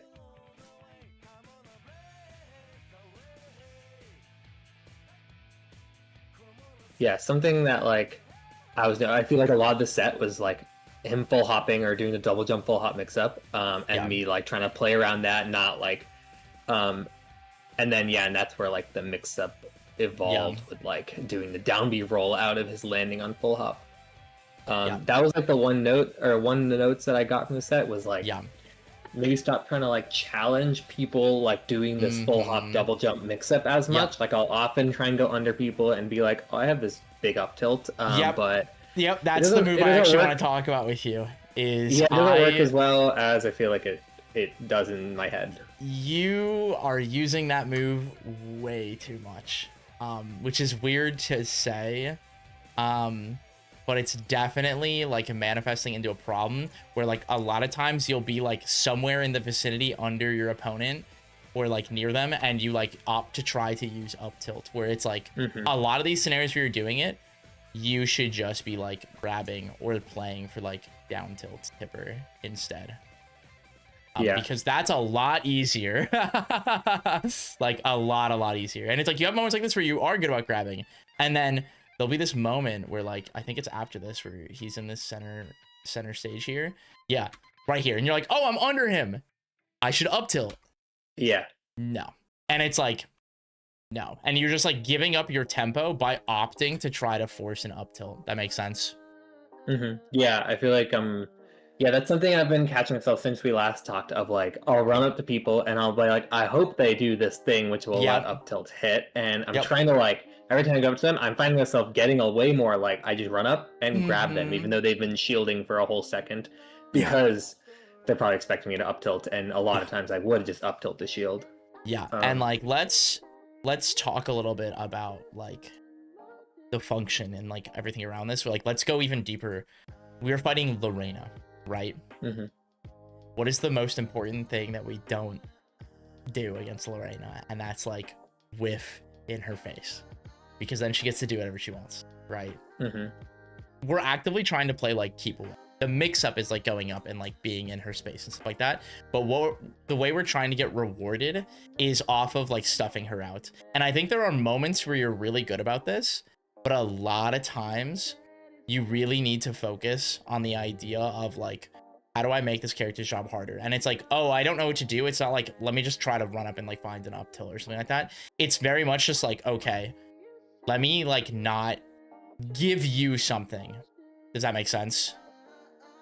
The idea is like focusing on making their job harder instead of finding what you want more.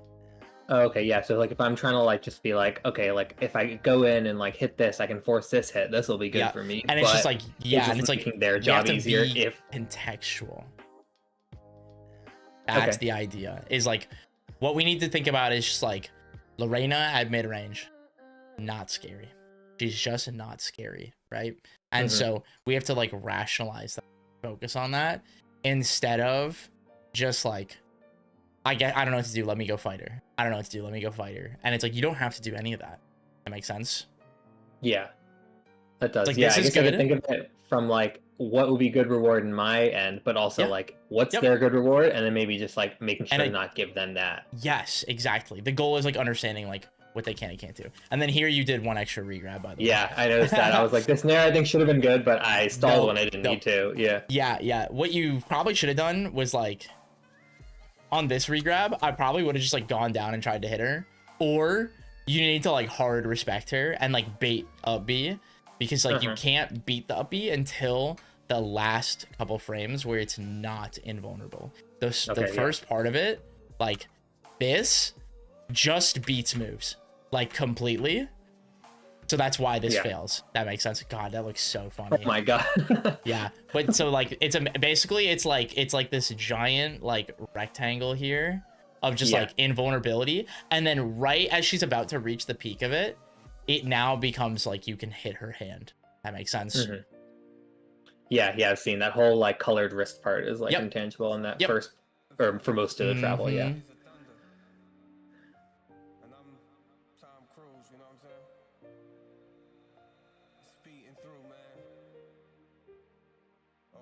Yeah, and then like this is good, awesome. And then like there's like you should have like immediately hit the chair. So there's like another like random thing we're seeing throughout this as we're observing is like, oh, you're not hitting the chair like safely and like quick enough when it's your turn. That makes sense. Yeah. Can you go back to that one? So like, yeah. you're saying like, okay, hit him off stage, yeah, however I did, Yep. and then So, like, I'm watch thinking this. like, So yeah, when we get this, it's like awesome. There is one thing we have to keep in mind here. We don't get more. There's no more to get here. Even if you run and chase, it would require like a crazy read because the chair is in play. They can down okay. B. So the thing that So makes the even if I recovery... Go ahead. even if I go grab ledge and like I'm like trying to back air the side B or down B, but the like down B is just too good, right? okay, yeah. So we want to get Just rid of wanna that take being the save immediately one. active. So like what you could have done is like hit it with like a back air or like hit it again with F tilt, because then they don't get to just fly to the ledge. That makes sense. Because here you see like, and now it's like, and now the whole mix up is here and it's like, oh, all right, I should have hit the chair, but now Yeah. she's already back. So like that didn't work out how we wanted. That makes sense. Yeah, that makes sense. Yeah, could definitely prioritize that more. Ooh, almost. And then hit it. Yep. And now she just dies. Yep. And like a funny moment there, it's like you could opt to hit it like up really high or really hard. That So she that can't even doesn't like get it. despawn. Yeah. Or not even like despawn. It's so that sometimes when you hit it at her, they'll like try to like blow their resources to go and grab the chair, right? Because if they get like a table or the ring, or if they get the ring, they get it back, right? They get That's their a good jump point. on it Yeah, back. Yeah, so being mindful how you hit it is also important, as well as, fun fact too, you can bait her to go grab it, because like you used before, you could hit it off stage and be like, go ahead, go up air it or go up B it, and then be like, haha, and just smack her, and she just insta dies regardless of percent then, right? So this is one of those things that like you use against that person and see how they deal with it. That makes sense. Yeah.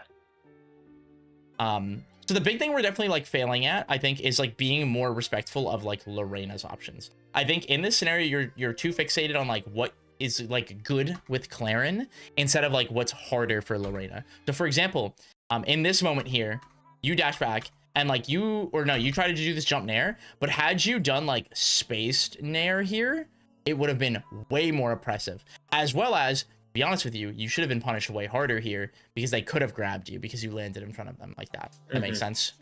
Yeah. And I think that was like something that like they didn't take advantage of, but it's definitely like a bad habit where you're drifting in with nair, which I think we talked about in our last session a little bit.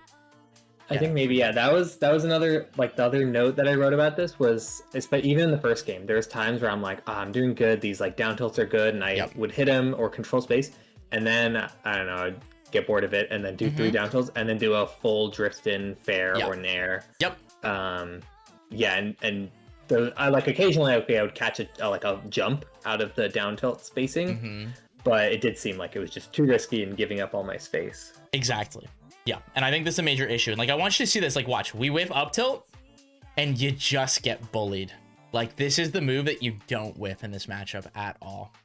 And I think like what we need to be prioritizing is like recreating that like mid range between us and her. And it's like we up tilt because the game says we get to up tilt, not because we don't know what to do. And I think a lot of times you're too eager to try to cover options where you're doing what I like to call like the lazy scrap, where you're just like, I'm just gonna try to rip it up tilt and see if I catch them like mashing or something like that or jumping, and it's like it's just not reliable at all. Instead, utilize the fact that like you created a ton of pressure here. You could have kept chasing him, or you could have had the opportunity to also reset, and like you could have gone down here, and then it's like, oh cool, we're back at the mid range we want. We're winning. We're in control. Okay, yeah. As well I as guess, that a lot of those wouldn't have even times... been good if he floor hugged. You also lost that interaction. Yeah, that's true. Yeah, that was something I noticed. Just like I'm still using up tilt a little lower percentage than I should be. Like since it's now like 40% instead of 20. Yeah. So I guess a lot of those times when I like lose this close up mix up and it's now like a neutral scrap, but like I'm then up tilting hoping that I like win that. I should just try and like disengage or something instead of trying to force it with up tilt. The big thing I really want you to just internalize is like we have better options, as well as like it's always reminding yourself like, do I have the option to disengage here? Because we want to put ourselves in the stronger game state. Like I said before, it's like, how do I make Lorena's job harder? And it's like not standing near her. Like one of the things I think you're getting lucky about is this person is not using a lot of like F tilt, which would make your life a lot harder, I think. Yeah, I played Corn Cycle. He F tilted me a lot. Yeah, a lot of F tilt, a lot of dash attack and knockdown, and it's like I think you definitely would get like really bullied by that playstyle in particular. Yeah, there it is again, where it's like you're definitely too fixated on like trying to hit him and like trying to read what they're gonna do first, instead of like just letting them tell you what to do. Like what I want you to think about is like when you're in a position like this, let's go all the way back just before this. So you hit the chair at him, which is fine, and you were like kind of baiting him to press a button. But imagine you just like stopped right here, right? There's literally nothing to be scared of here at all. Like nothing. Yeah, you're at 0. Like especially the chair is not behind me, so we can't do any of that stuff. Yeah, and it's inactive, so they have to hit it. They got there's everything is in your favor in this exact moment. Because the only thing I have to worry about is like a Hail Mary side B, which is definitely reactable at this range. Yep. Like this is one of those things where like we're in the perfect spot where there's nothing like, oh, okay, this is how Lorena solves this problem. She's completely corner trapped. And I think the willingness to like corner trap, and I think a lot of times you tend to try to take this space where we need to take like this space and hold this space away from the space that she is going to try to take. That makes sense? Okay. Yeah. Yeah, like I guess it's just, this feels like a wave dash down moment. To just like plant myself right there and then like wave dash down and then, or even like if you want to do a reactionary window like we talked about, to just dash back or wave dash back or jump back and just react. We need to play reactionary in this moment. You getting a read on him at 24 with a forward air is not going to do anything meaningful in this moment unless he like super duper spaghettis. It's just not going to do anything. That makes sense? Yeah, that does. And so this is a moment where like we have full control. This is a moment where it's like, okay, I don't know what to do. What do you want to do? And it's like, okay, it was my turn. Now it's your turn. And then if they give you like the A, the B, or the C that we're looking for, it's like, just kidding, psych, it's now my turn again. And I think the willingness to let them take their turn is the step that you're failing at. Okay, yeah. Makes sense? I guess let them take their turn when like their turn is not that, like they're not in that advantageous place to take a turn, so like let them take their turn so I can punish it rather than forcing my turn more and more, but then like I give them a free turn. Exactly. Okay. Because by doing this and guessing wrong, it's always their turn. Always. Unless they are so unequivocally scared of you. And it's like, unless you have that justification, we just can't be doing that. Yeah. And then even here, it's like, I feel like you're really struggling with like missing out on opportunities for just like grabbing. You're far too fixated on like hit into hit into hit into hit, which is like, I think a big flaw in your advantage that we're seeing here, where it's like, we need to be willing to like hit into grab as our reset. That makes sense? Yeah. I think that one I like meant to grab. I don't know what I did on shield. You dash attacked. Oh, I did a landing dash attack. Okay, then yeah, that probably was on purpose. But, yeah, I see what I'm saying. I think you were trying to do nair dash attack. Oh, that got you. I know. Yeah, what happened here? It's just a poor refresh and such a low fair. What I like to do on this stage is like, if I'm gonna refresh, I literally go to the wall and like try to mix up refresh there, because then you get to go to the wall and hard react to like what they're doing in that position. True. Yeah. Okay. Yeah. I've seen a couple clients. I never do the like side beat a wall. Yeah. It's uncontestable. Like they just can't hurt you. So it's like way better to do that than trying to do like a perfect refresh as soon as you grab and like being a frame off and be like, and I die at 0, like literally. Yeah. But what's interesting we're seeing is like, it's not a lot of the down Bs. There was like a down B off stage and there was one there. That one, I think it wasn't. I guess it's this game. There was only like one or two. Yep. The big thing that we're actually seeing is like your spacing being poor is like the thing that's actually the bigger issue in that second game. But we'll still keep an eye out for the down Bs and like how they're using it. This stage in particular, I think it's quite good. But what I'm definitely seeing is like your scrapping being incredibly inefficient. I think a lot of times you're just trying to like hit him back, and like we need to like at these sub 30%, you need to be holding down and grabbing, or like reversaling, or like disengaging immediately. I think you're way too eager to like get into her space, and you're not respecting that like, hey, I can miss. I could get hit back. Ooh, okay, I see what's happening. Okay. Yeah, you are, when chair is getting thrown at you, you are reacting by swinging, like regardless of her position. That is the reason why you're struggling against this down B. And like the chair in general, your reaction is to swing. Where we definitely need to opt to like present like parry as like a thing that exists, even if you don't actually parry it, but it makes them have to think about it. But also, you're just playing too close. Like that's really what it is. You're just playing way too close. That makes sense. Okay, yeah. Like this was awesome.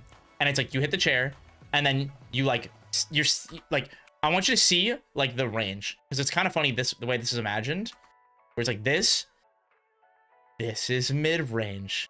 We're far enough that we can see what she's trying to do, right? Like this is really good. This is really good. You needed to hit chair. That was the mistake. You let her get it back. That makes sense. Like just hitting it turns it off. Even if you just did like a down throw or just a back air. Yeah, it turns it off. And then like here he's gonna make it back. Time. Yep. Hit the chair. Go back. Took too long. You absolutely have time to grab ledge there. Either that or you needed to just run off and go and hit her for trying to side B. And it's like conquering that fear. That makes sense. Yeah, I was definitely scared of it. Yeah, scared of Fair losing to side B too much. I would have just ran off and nared with just no shame. And then here, it's like, what I want you to, this is where the multitasking, and this is something that's like, I want you to try to think about this like as if this was like an item queue. You played PM, right? Yeah. This is kind of like when you're fighting like Diddy Kong. There's like a multitask of like, okay, I hit you. I don't have something to do. And the banana is just like in this vicinity. I need to get rid of it in some way. I need to like disable it, right? So sometimes you'll like grab the banana and just like throw it up to just be like, it's out of play for a moment. And it's like a distraction. So like in this moment, this is really good. Hit her. This is weird. She's sliding away. Odds of getting anything off is really hard. Just jump in like forward air or nair this and just like back air. Just hit the chair and just like make sure it's disabled. So there's no BS, because the chair being here means like weirdo shit can happen. Yeah, like sense. You could wake up down B or something. Exactly. Or just like it had like I'll give you a great example. Something like Cheesy Potato would have done here is like it ran off or jumped off and pressed neutral B to pull the chair to try to bait you into her. Like that is some weirdo shit that totally is real, genuinely, because it'll knock you down and it's really bad. And like you being in this moment, it's like, oh, everything is so not in your favor right now. Okay. That makes sense. Yeah. I mean, I actually played Diddy, and so I kind of know what you're talking about. Exactly. Whenever people just like throw banana off stage, which in that case I'd be like, I'll just pull it instantly because there's no cooldown. But, it's like that's effective. Yeah, exactly. And that's the thing that's really important. Something else you really need to be more careful about is the way you drift. You definitely have a bad habit of correct DI, incorrect drift, where you are like trying to like press forward air, or you're trying to like drift in and like reversal, and it's just like it's just not your turn. And I think you have to get a better gauge for like when it actually is your turn. What do you mean by correct DI and correct so like drift? Here, good DI. Look at this. You're going but then now I've swapped to yeah, because you're trying to press forward air. Yeah. And so your DI gets mixed here, and like a better player 100% killed you there. Like just killed you straight up. Corn Cycle probably nair upbeat you or something of that nature, and that was it. And like you want to really refrain from getting your DI mixed by nair ever. It like to equate it to something else that's like more familiar. It's like getting your DI mixed by like Olympia up air. It's just like this is the worst position you can possibly be in against this character. That makes sense. Yeah. Yeah, and like there is definitely like a innate like you being too willing to chase and like not respecting how much agency she actually has when hitting the chair in different ways. I think you're like under respecting it and not overshooting far end. if you're going to challenge it. It's kind of like you're trying to hold space and challenge it, and it's like you need to kill it. You need to go in and just like run her down in that moment. Those are the moments where it's like I get to dash attack you. And if you're like, I don't think I get to hit it, bait what they do from the chair slam with the down B. Like, see how they hit it. See what they do after they hit the chair. There's a whole mini game that has to be played sometimes, and we have to respect when we do and don't get to play it. Oh, that was really bad. That's, I think, the most egregious one in this entire set. This one, that's the most egregious by far. And I think it's a tell that it's like we have a fixation on trying to solve our problem with this, where it's like it might have just barely knocked down, but even then he's in the corner, so he would have grabbed ledge, so it's not even good. Then it's like, what were we trying to uphill here? Let's look at this. I don't know. Would have and it's just like you were looking at Ghost. Yeah, you were looking at Ghost. You were thinking about that plat and not looking at him at all. There is no university whiff punish fast enough there. As well as that all could have been avoided because you could have hit the chair on his respawn and made him have to put the chair out. Yeah. Yeah, the down Bs, it's really not that bad. You're hitting it. But there definitely needs to be you doing a bit more micromanaging of the chair. Where like here, it's like you should have just ran over towards the chair and baited him to pull it and parried. Because you get a full screen punish. That makes sense. It puts him in parry stun. Thank God. Okay. Good recovery. That protected you. Nice. Grab. In your mind, I want you to imagine Mr. Ethan Sly going, grab or get grabbed. The character's on top of you. You're gonna grab him. You're gonna grab him. You're not gonna press an aerial. It's never gonna be fast if you're gonna grab him. It's always gonna work. That makes sense. Yeah. And if you're not gonna grab, you're gonna parry or you're gonna shield. You can't. This is the worst position to be in unless you grab. Make sense? Yeah, because then I can't floor hug or anything after I jump. Yep. You're just in the worst position you could possibly be in. Ooh, you definitely should have died there. Yikes, like this.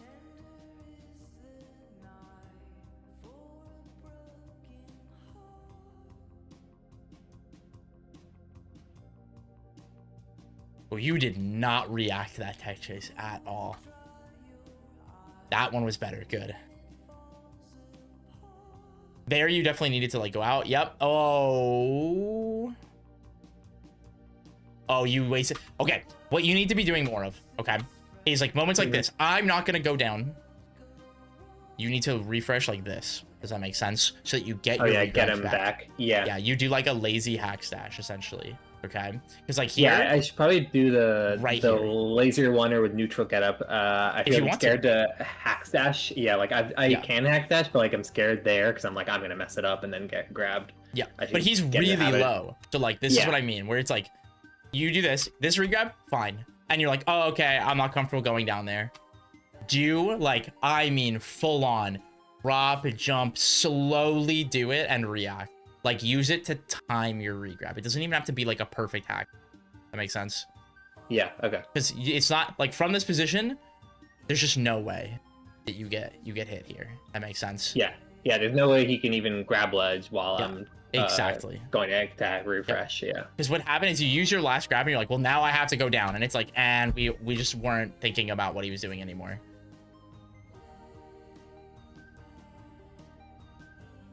Nice, yeah.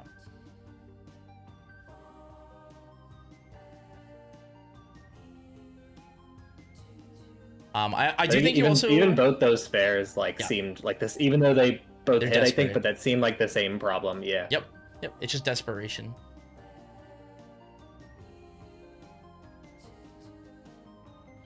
I do want you to like really lab your combo game on this character a little bit more. I think you're freeballing it, and you're getting taken advantage of. Where like this dash attack, it's like I know that you don't get up air here. Like I just know it. And I don't play your character. Does that make sense?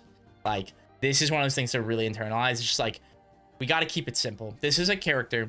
What was it? Did you ever talk about like Cappel's matchup chart? Did you ever see that? Yeah, just like his regular player and matchup chart, or yeah, the one where he has like the section where it's like the characters with the tricks. You remember that? Yeah, here it is. Oh yeah, I think so. Yeah, he posts a lot of charts. One has tricks, right? This is one of those ones where it's like free if your opponent if you're better than your opponent. This character, Lorena, can like slip into this kind of area. That makes sense. Where it's like, what'll happen is like, if you're giving her chances, you just get taken advantage of. She's really good at comboing your character. She's really good at securing kills and edge guarding your character. I don't personally believe it's as bad as people say. I think it's definitely bad, but like, her punish game is pretty much as good as these on you.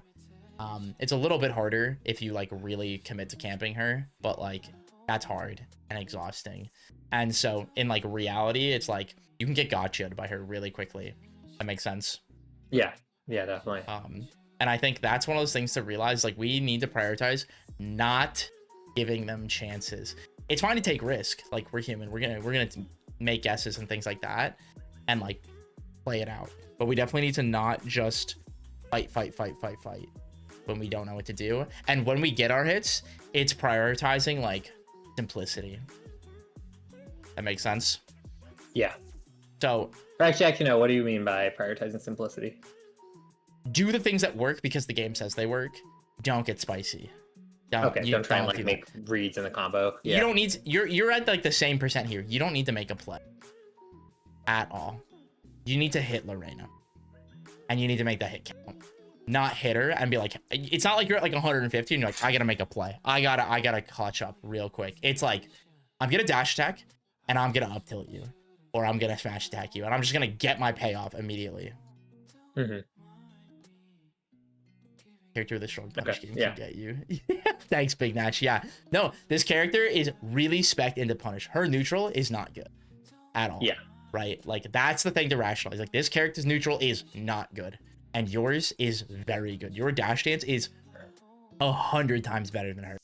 And the things you can do out of it are way better. And probably, if I counted, I probably didn't lose that much true neutral. I let her, gave her the wins. Yeah. Like, she didn't win neutral, you lost neutral. Yes, exactly. Like, we need to prioritize that idea of, like, this is the reward. It's the same thing when we fight Edelus. Okay.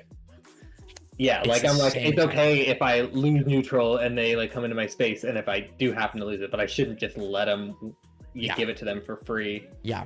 Okay, even if it means, like, in my mind, like, oh, I might not hit them in this moment that I thought I could hit them, but just, like, if the risk is giving them neutral for free.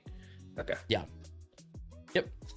That's the whole thing to internalize, is understanding that, like, okay, hey, I get to control how much you win neutral because my character, like, naturally is built to do really well against yours. And playing to those strengths is key. So let's summarize. What are the key points that you're going to take from that VOD? Well, yeah, we were just talking about, not, giving them neutral for free. Yeah, not throwing yourself at her. Like, that's a simplified version. Yeah. Not throwing myself at her. For Lorena, like, playing in that mid-range where there's not things that are threatening and not feeling like I need to leave that mid-range, because they don't... Yeah, like, I feel like playing it as if they're like, oh, they were Edelus or something and they could just dash attack me cross-screen at any point, but they can't. And, prioritizing... knowing that, like, they're neutral, or like a lot of it revolves around the chair, so I should really, like, prioritize disabling that so that I take away some aspect of their and, like, disabling it safely, because the last point is the most important one. We have to stop hard whiffing near Lorena, like in her burst range. We have to stop doing it. It has to be minimized dramatically in your gameplay, and that is completely in your control. So stuff like untrue tech chases or like scrambles and stuff, like, stop trying to whiff and like force an opening, and just take what I could actually get, or just disengage. Or like, and like floor hug their counter hit or something, instead of trying to like beat it out with an up tilt, because it's not like that fast. Then the final point is exactly that. It's like less up tilt, a lot less up tilt, especially sub like 50. Make sense? Yeah. Oh, yeah. Your opponent's in the chat watching. Yeah, I see it. What's up, bud? Yeah.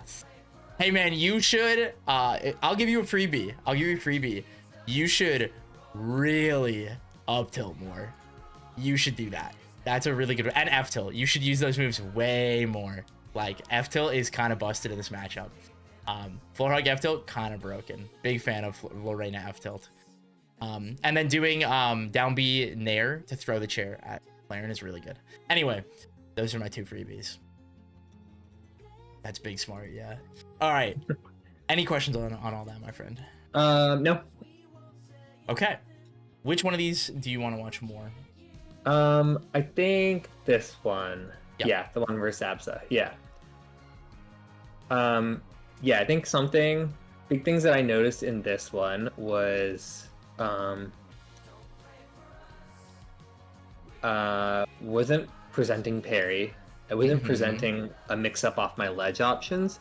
And then I think, and this is probably a lot of what we just talked about too, in like the scrap and like up close, what I wrote is like, if I lose the scrap mix-up the first time, just dash away. Yeah, you gotta play get the out. spot dodge and shield and like that. Yeah. Try and mix up. Yeah. Yeah, and then I think I did start doing that later. But what I would do is I would shield, I would dash away and dash back in on the same like beat 1-2. You have to be willing to give up space to get space. That's the reminder. You have to be willing to do it in a matchup like this. Hey, you got to be like, it is now your turn, Opta. What buttons do you want to press? I am not interested in trying to play this nonsense with you at all. You got to. This is a extreme example of playing to your strengths. Yeah, because again, like if I'm at that like mid range, the only thing they can do is like cloud at me. Yeah, exactly. I'm gonna call you and Landon out at the same time, okay?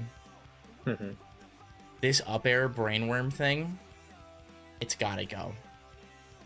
This shit's ass. Okay. What do you mean, trying to hit the side dipper? Dude, it's just not worth it, man. You're not hitting this in like real practical play enough. Like, if you were a stock ahead and you hit this and then you got like an up smash or whatever, that'd be so cool. But it's so easy to mess this up and just get nothing, man. And just get literally nothing. Where if you like fared or nared here, there's still so much advantage to it to be played and like to get off of this. As well as like you can also dash attack here, which is so much better. Or like running pivot up tilt. Like there's just so much more to be gained in these kinds of scenarios where this nonsense is just not it, man. It's just not it. If it was like, I think the only matchups where you like should be doing this is like the heavies that like don't have a good button to press. But like, especially with this where like if you hit the sour, you get literally nothing unless they DI like a chud. And if you're too slow, you just get mashed on by this character. So it's like, it's just such a lose-lose where like in the small 10% chance you hit this tipper in the perfect way and then also get the perfect follow-up, and it's just like, if you were hitting them onto a platform and then you were looking for the up air, I'd be like, yes. But just like doing it natty like this, it's just such a brainworm that like has to be removed from your like your routes. It's so high risk, low reward. Yeah, you definitely see that. Yeah, I have been trying to, like, see Cappel's like combo video. And I'm like, okay, I need to be routing into the Nair more because it's so good. Yeah, like I feel like I can Nair when it's like specific like setups into Nair. Like it's off neutral B1, but I'm not as good at like I hit this up tilt and they do some slight DI, and I should be able to like fade or drift like, into a Nair 6. Yeah. Cappel said it too. It's like, this is good. It's better against fast followers because the sour spot is really good against them. Yeah, I can see that. Yeah, I think that the sour spot is fine there because on DI out against the faster mid faller, it could lead to stuff. But you're more likely to get something good. Opposite, it's like you might have gotten like dash jump forward air here, and it's like that's it. Like that's it. The combo is now over, and it's like if you nared here, there is so much opportunity to be found. So much. I mean, there's a possibility like Nair neutral B too. Yeah. Nair neutral B if you get the tipper, Nair F strong if you get sour spot. There is you could have even gotten like Nair down strong if there was like a longer stage. Like there's so much opportunity here because they're just holding out. Yeah, but I do think like up tilt or Nair were like the best option. And like the high risk was like going for like ripping a dash attack and then like really trying to mix their DI. But I do think you definitely have like a brainworm for up air, and it's like I think it's like up air and up tilt are the two moves you press way too much. And it's like, you gotta just like exist a little bit more, and kind of just like lean more into positional pressure instead of the physical pressure in those moments where you're like, I don't know what to do here. I'm just gonna try to cover with a big nasty move. And if you want to do that, it should be Nair. It like should be Nair. Oh yeah, fair one would have been really good too in that scenario. Yeah. It's funny. I feel like I go through cycles. There was a time where I'm like, man, everyone's like hitting these up air combos when they like buffed Sour up air, and I'm like, I'm never up airing. And then now I'm definitely up airing too much. Yeah. It's all about context, because I think Cap will hit like the nail on the head. It's like, it's really good against fast fall, like it is, and when there's a plat, like it's really good in those moments, especially that combination. But in the context of this, it is really bad, and it's just not worth it. It is completely like a brain worm. Why did I know? What did you do? Did you press jab? I did jab instead of neutral B, so like go shorter. Well, also maybe they got their IDI. Yeah.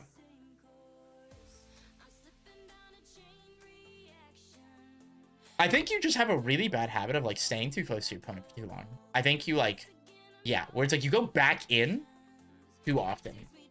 And it's like, I really want you to think about like preserving tempo versus positioning in these matchups, where it's like, we hit this, they teched, and you're like, okay, or they floor hug and they backed up, and you're like, okay, I don't want to do this with you. And like, that's what you mentioned before. It's like, that was a lesson that was learned. And it's like, this wave dash, like being in this position, I think you thought it knocked them down. And it's like, we definitely needed to just like pull back up and be like, okay, my goal right now is like, I have a stock lead.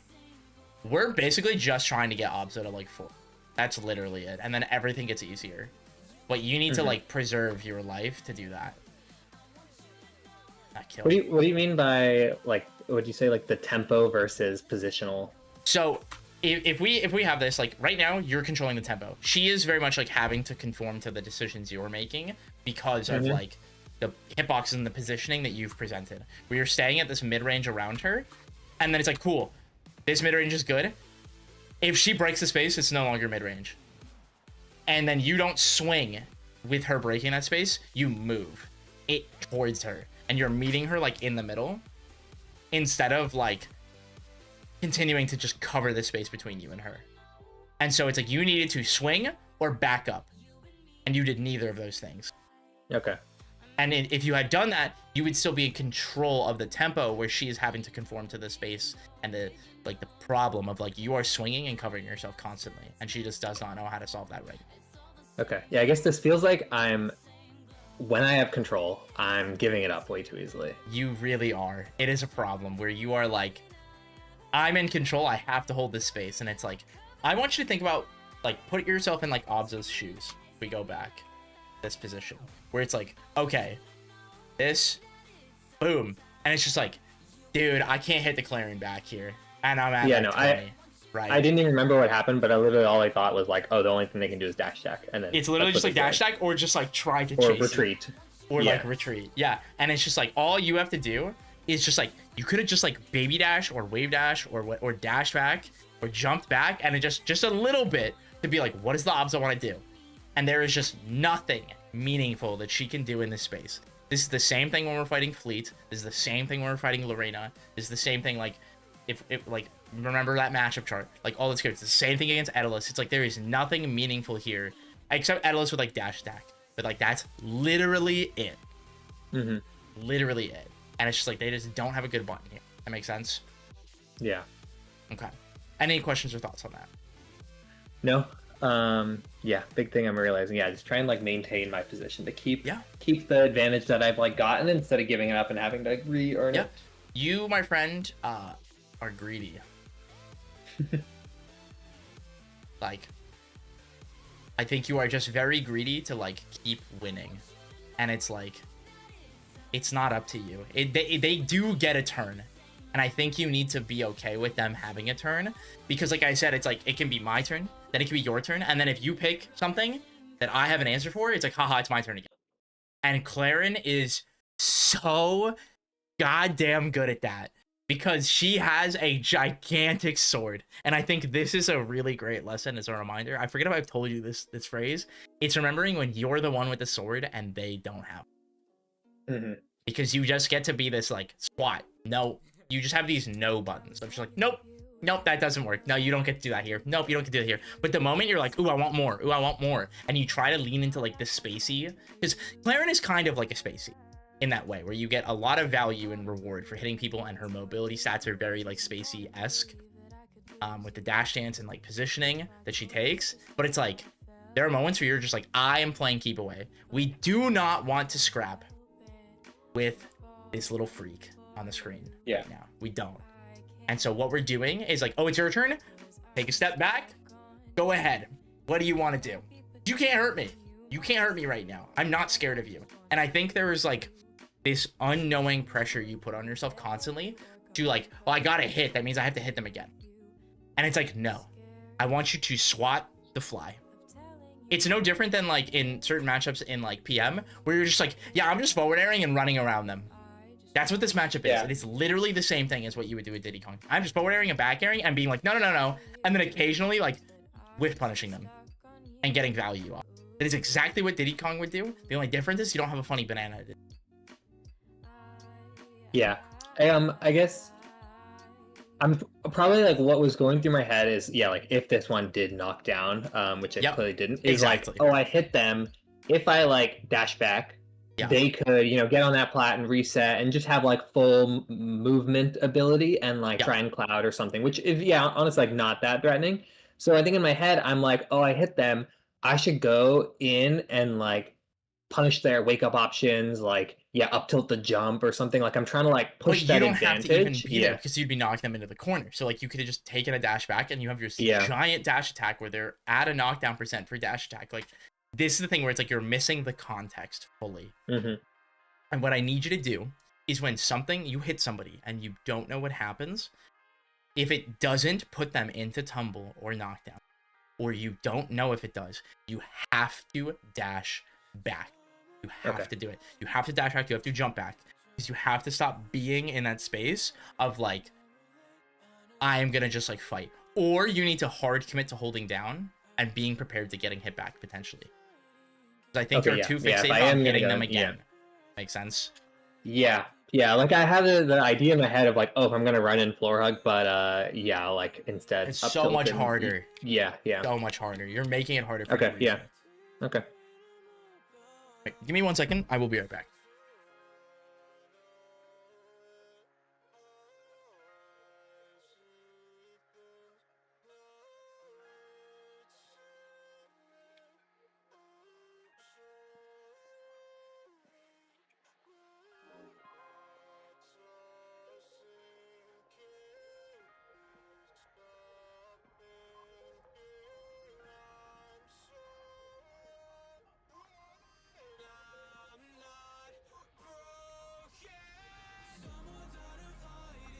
Just had to grab a snack.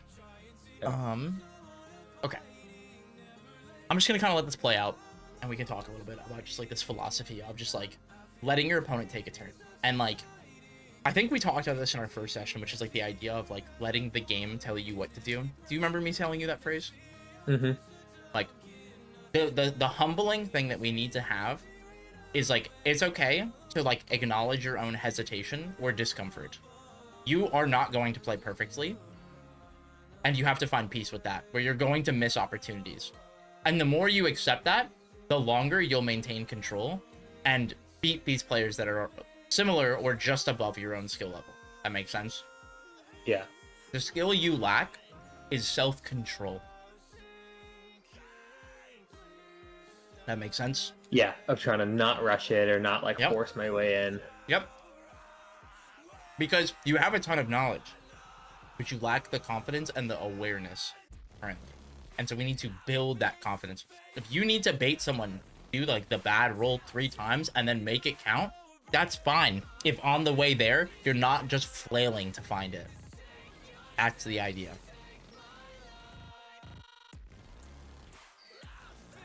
Okay, yeah. Make sense? Yeah, it does. How do we feel? Good. Yeah, definitely. Yeah, learn a lot of, or like, yeah, a lot to try and think about while I'm playing.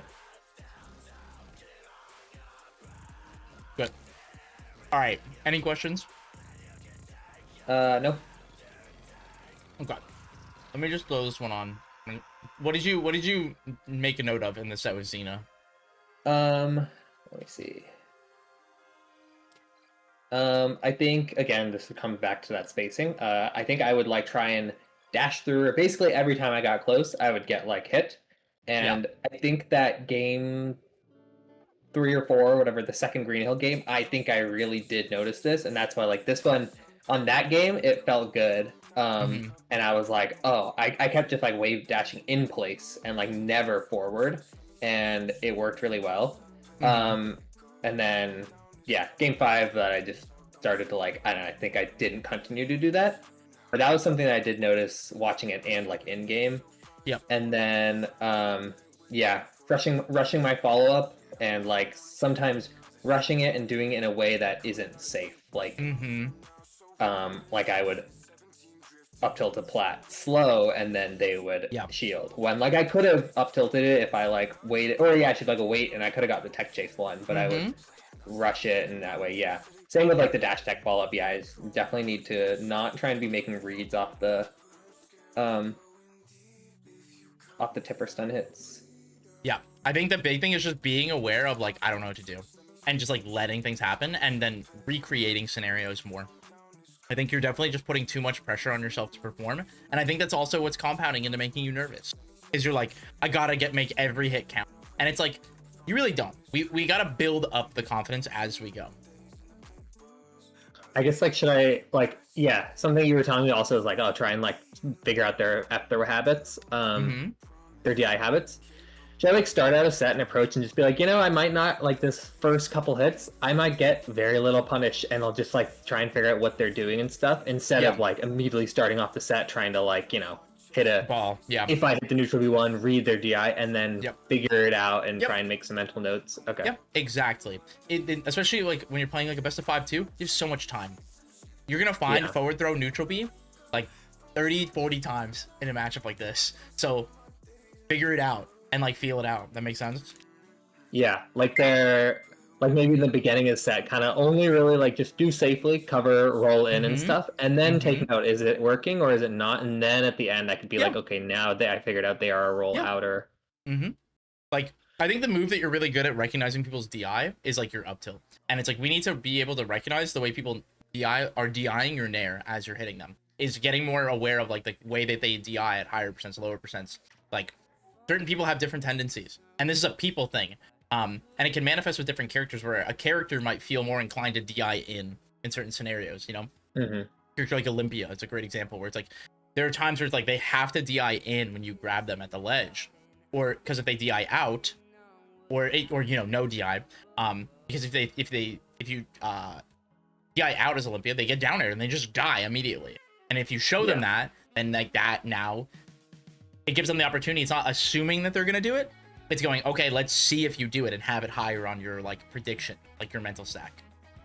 Yeah, I like don't like hard read it and like throw myself off stage and give up position. But yeah, okay.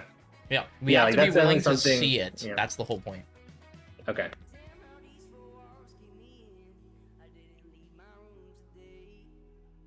All right, let's recap. What are we taking from today? Try and keep my like advantageous position. Like, don't give the opponent free stuff. Like, make them have to earn their neutral wins. So it just means like don't try and like force it. And yeah, like you said, it's being greedy, being like, like if I run in and they jump and I hit this up tilt, like it'll be good, but I could just stay back and then potentially get a lower reward hit, or potentially get the higher reward hit, but I can see what happens. Yeah, especially with up tilt. Up tilt is my like, if it hits, it'd be great, but if it whiffs, it's very bad. I'm gonna tell you a really random thing, by the way. Yeah. If you ever play Rivals 1 players, it's really good to bait them to parry projectiles back, because I knew it didn't give them invincibility. It gives them like just a couple frames, and it makes them stationary. So in this moment, had you been like, oh cool, you're gonna try to parry this, you just run and you just charge down strong, they just insta die for doing this. Okay. This is something you can do to like Zetterburn and Fleet and stuff like that, where their projectile like really makes them get stuck in place in that moment when they parry. Yeah. Make sense? Yeah, good to know. Xena. Yeah, this is definitely something like it is very bad to parry your own projectile back in this game, unlike Rivals. Yeah. Yeah, I've seen that so- even like Crags or like parry the shards back. It's like that does nothing. Yeah. Yeah. It's not good at all. It's really bad. But yeah, it's very much like a skill check thing where like she's doing it because you're not punishing it. That makes sense. Mm-hmm. Cool. All right. Any final questions? Let me think.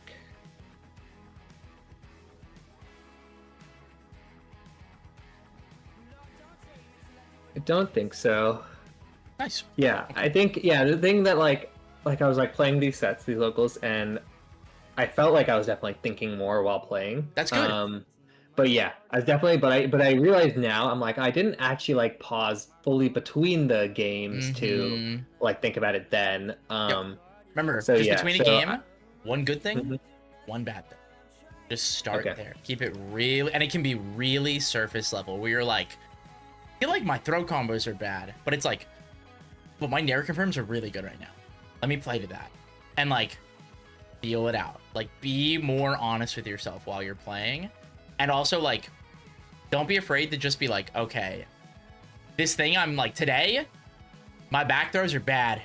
I'm just not getting it. So I'm just not gonna use, I'm not gonna rely on it. I'm gonna stop trying to force it and let's be creative. Let's try to solve it in a different way. Like, that is the thing I want you to think about, is like, try to be more creative and try to be like, I'm struggling with how to get more value off my throws. Let me throw you, and instead of trying to guess, just play it out. Like, be more willing to play out the game and let your opponent play the game too. That's where we're gonna get the most value. Okay, like if I'm just like I just cannot hit like up there follow-ups on this character, Yep. which then just be like, okay, I won't like force it and lose my advantage, but then just be like, I will up throw them, but then And pressure them. try and Just lean just, into like, pressuring. Yep. make them burn jump and stuff. Okay. Yep. Exactly.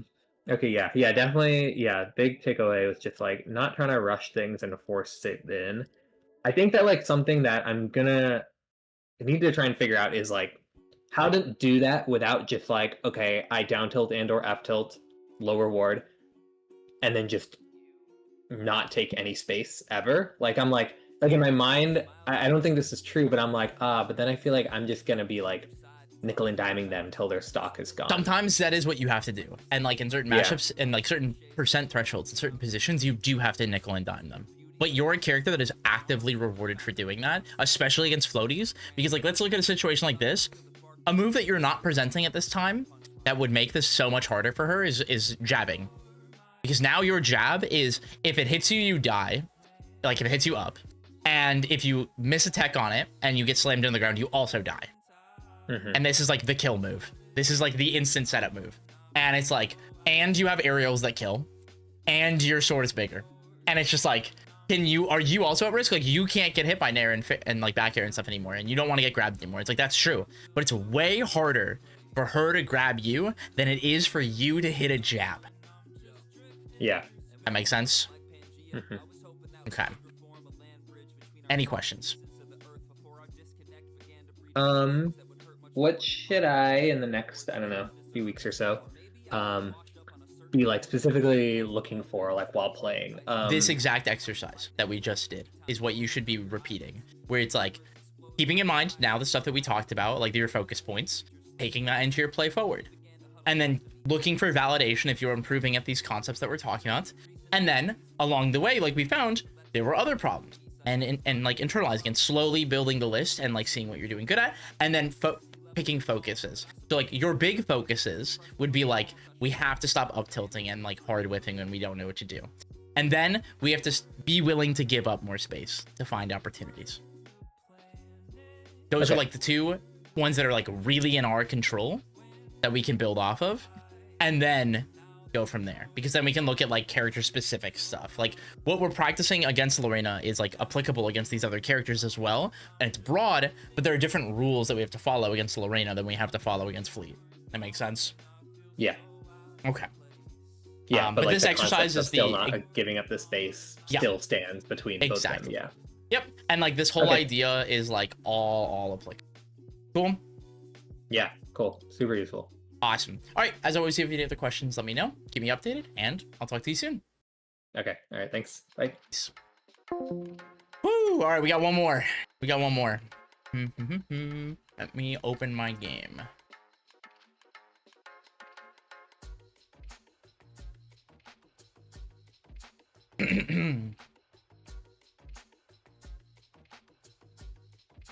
Hope you're all having fun today. Guys, don't forget, if you are here, my Discord is completely public. You guys can join open matchmaking. There's an advice channel that is open to everybody. All that cool stuff. And if you guys are looking for a place to just get better or get to play rivals with more people, please come join my Discord. It's completely open to all skill levels, all mains. Even you Arcane players can be in my server. One of them's even a moderator. I had to succumb to that, tragically. But let's get this last one ready here. Our last person, I believe, is Rabspat. Ooh. That's hurtful. And you know what? And you deserve it. We should force everyone to be an Arcane main. I've been thinking about that a lot. I've been thinking about that one a lot.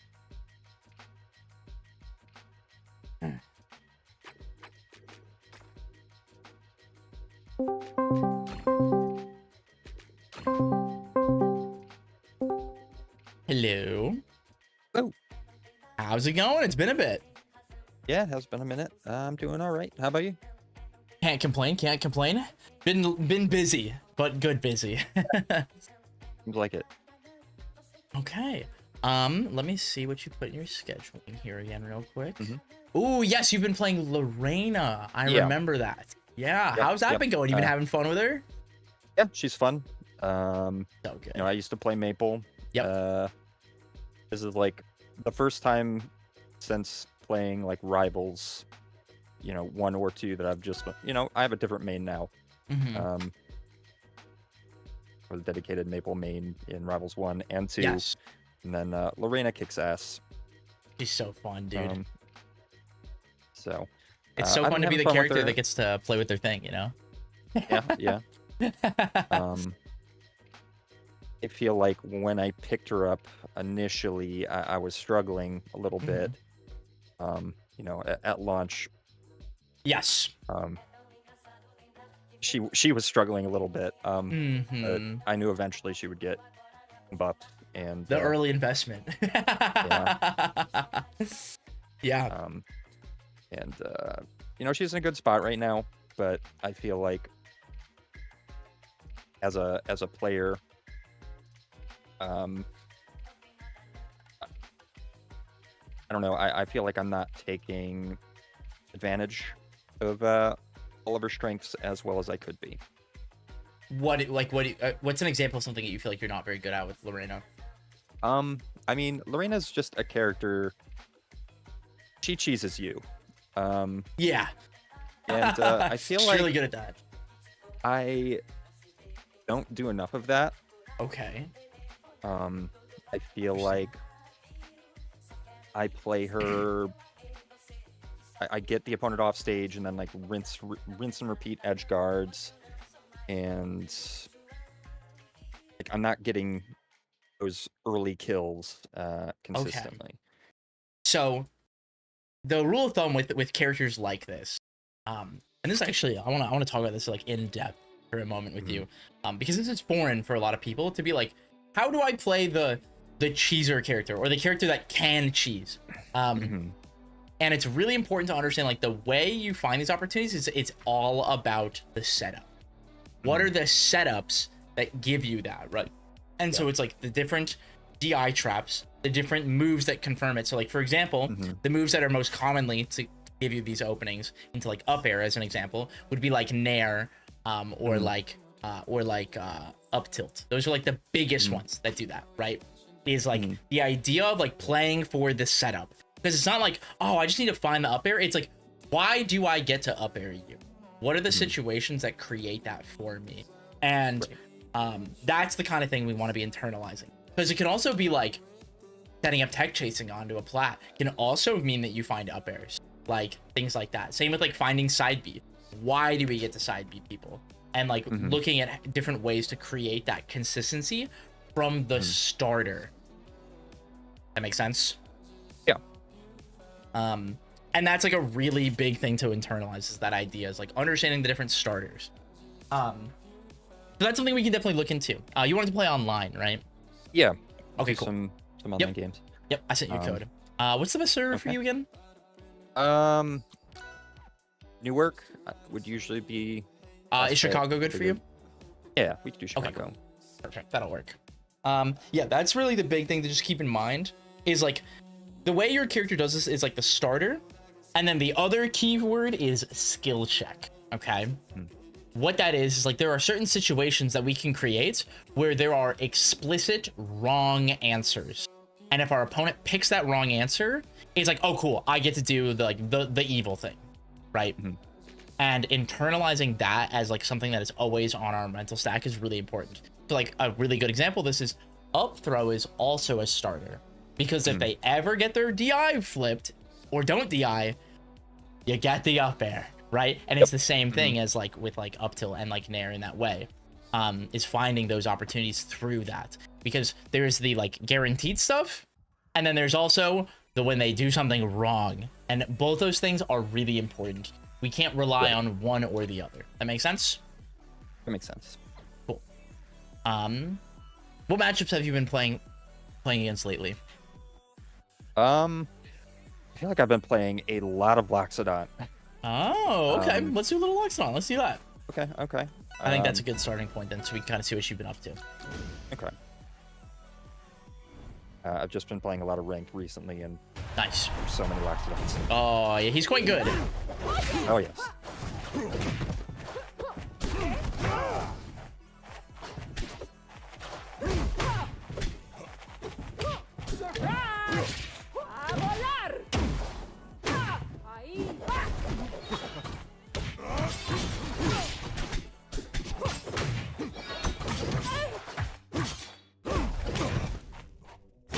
Nice.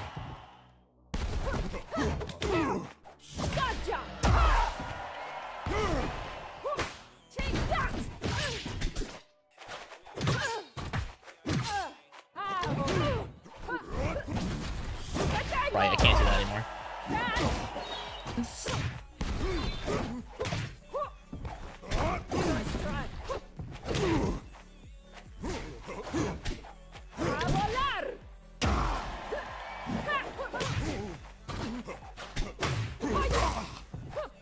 That's a good mix-up instead of pulling the chair back there. I like it.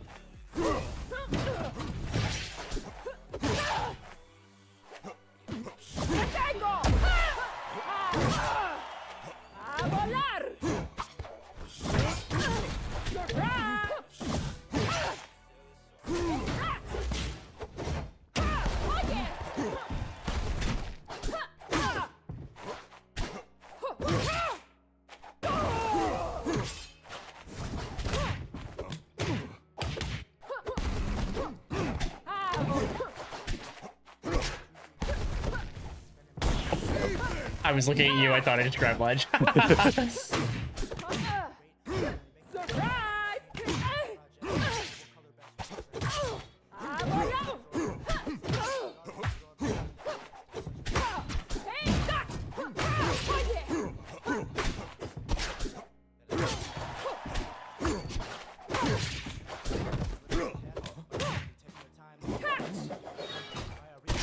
Yep.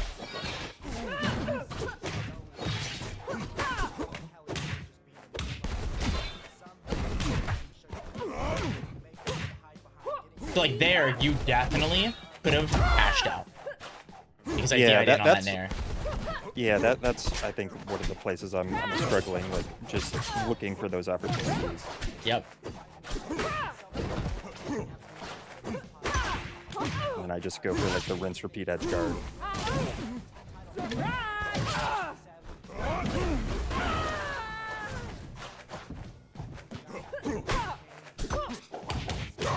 Nice. Yep.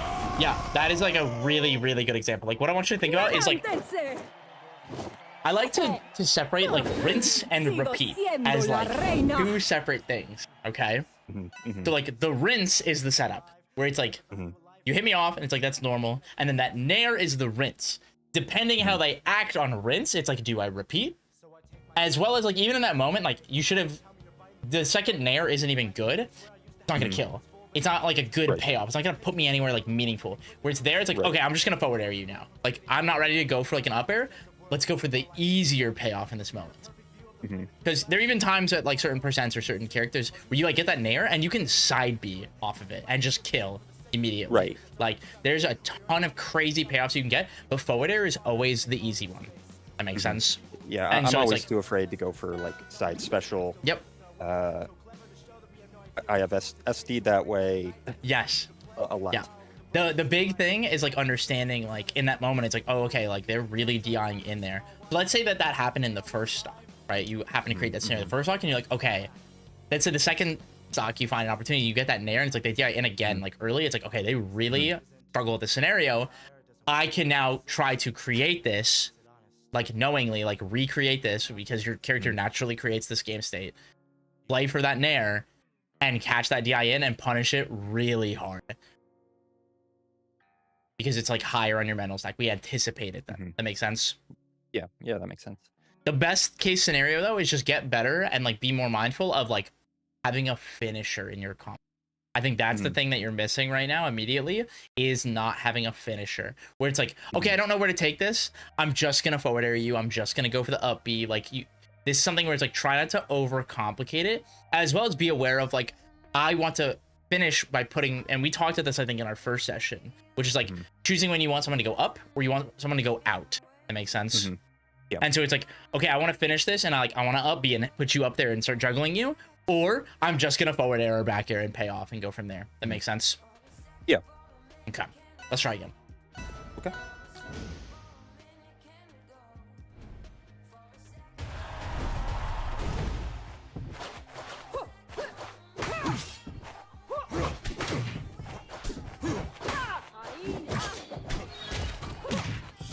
Nice. Yes. Great instant payoff. Yes. And then play the reset off that. Yep.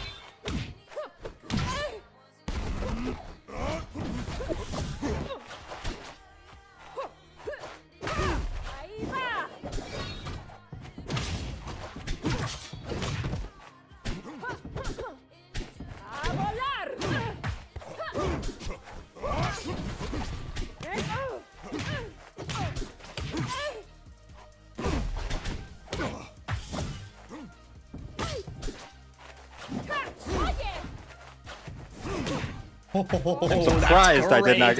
I cannot believe I didn't get that. Crazy. In no universe, I went frame by frame there. I was like, oh yeah, you win this fight.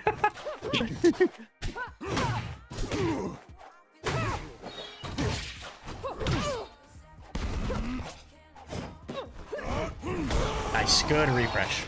I watched Porn Cycle's video about Good. those left refreshes. Yeah.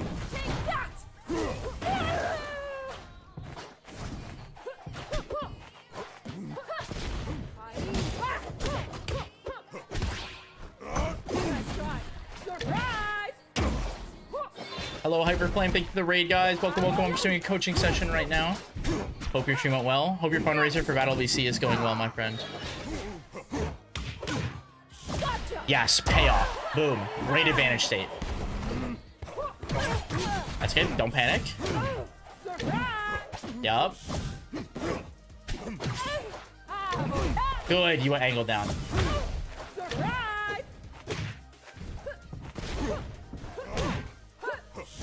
Nice. Yes. Oh my god. I'm just dead. Can I make it? No.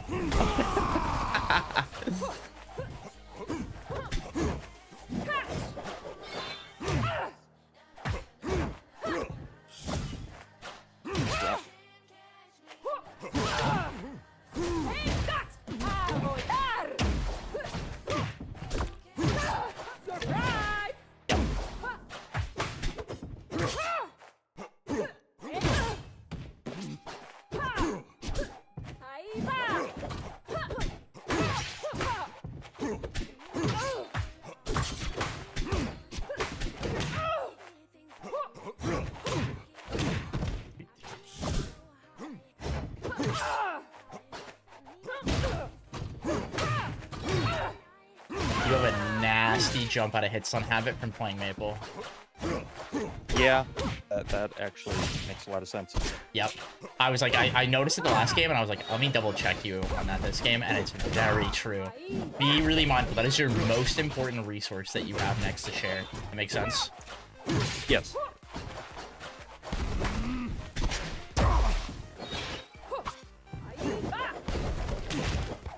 Oh.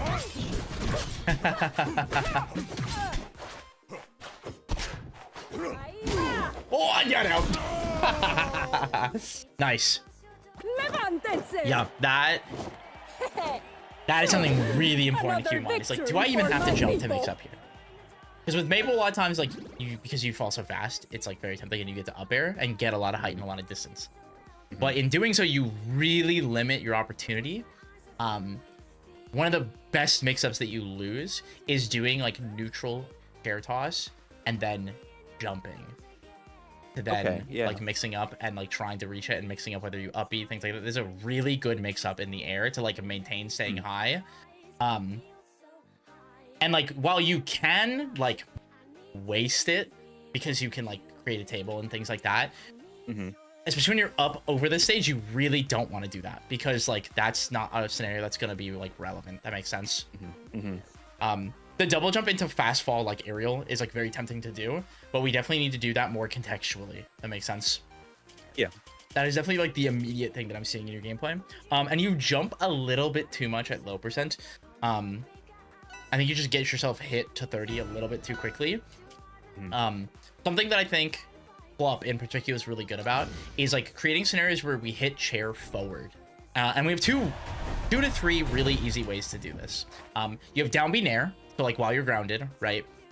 So go ahead and just like down B and then immediately nair. Yeah, and you have that, right? Then we have F tilt, right? Yep. And then pull your chair back and then do down B and then jump and forward air it. So then you would down B, forward hop, and then you would forward air it.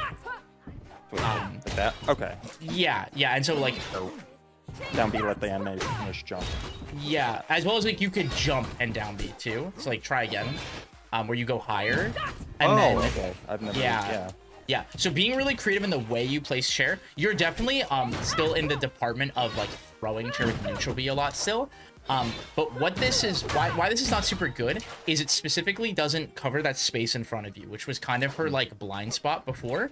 But there are two changes that are really important that happened to Lorena since launch, which is getting to do down B nair while grounded like immediately, which is awesome.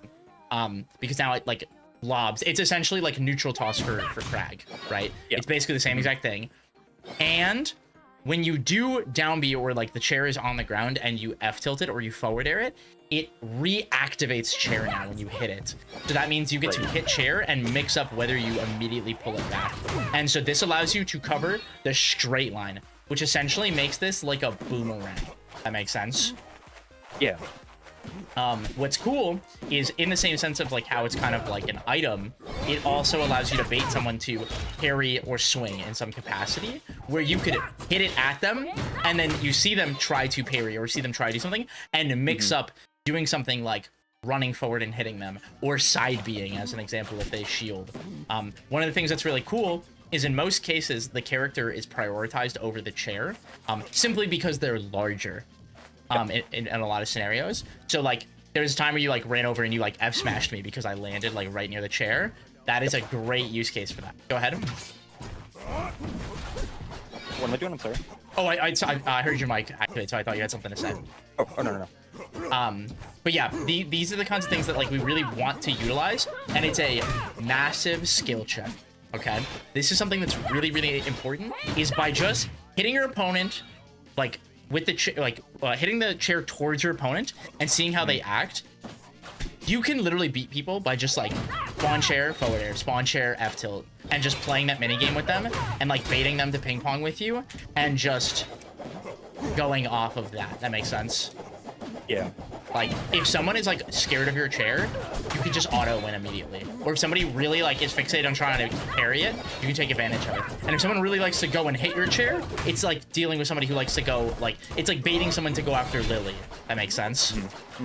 It's all these concepts that we're familiar with, and it's just trying to be creative in how we utilize that. Because I like that you mix up with neutral B, but I definitely need you to like be willing to throw your chair at me like directly and threaten my space so that I'm not just sitting there doing my own thing. Because like you just saw there, it means I don't get to dash dance for free. Right, because yeah, usually, you know, I do use neutral B a lot, which often means, yeah, the chair's up there on the platform. Yep, and really it's out of play, which means I get to run at you, and you're like, oh shoot, right? And that's the thing, that's like the bad part. Where if you were to back up and like throw it, that would work. So like, let me actually go Lorena here. Also, real quick, Judy, thank you so much for signing up for the coaching. Looking forward to working with you. Okay, so where's Lorena? I just had a brain fart where she was in the CSS for a sec. Okay, so let's go into the game really quick. My favorite stage to showcase this actually is Merchant. I actually really like this stage for Lorena. I actually do too. Not for every matchup, but no. Like I don't love this against like some of the heavies. It can be a little frustrating, but something that I really like on this stage is being able to like have chair in a position here that is really like valuable. Or we also have the mix up of when we throw chair, it gives us really easy access to the plats, and leaving the chair here is very good in my opinion. Because it's a really good spot to like bait someone to go to try to interact with the chair. As well as a lot of our strings very comfortably, I find, hit people onto the plat. But also having like this corner and like this plat to mix up with is very nice. Just great movement. But on top of it, it's a really good space to be able to down B a nair. Wait, why is this? My brain break? yeah, this is a really good stage for that. I haven't really thought about that. Because every other stage, there's like platforms in the middle. Just let's make it easy to position. Yeah, there's just a lot of space you get to work with, and having this spot is really nice under the plat. Because at the end of the day, we're a cheeser. And you know what? If I get an opportunity and I back throw you at 30 and you jump, peace. Like, your stock's just done. This stage is very good for it, as well as the blast zones are quite favorable for her. She can live really long on this stage because of the corners being really nice and generous with her weight speed. That makes sense? Okay, let's play a game.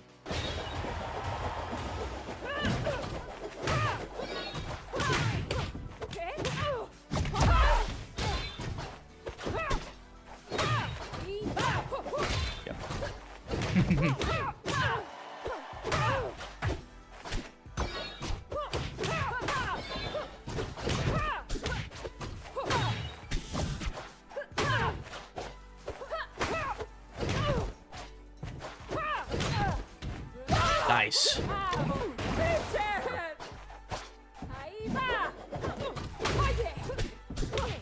Thing I do get hungry for those dash attack. Yep. Off stage and just die sometimes.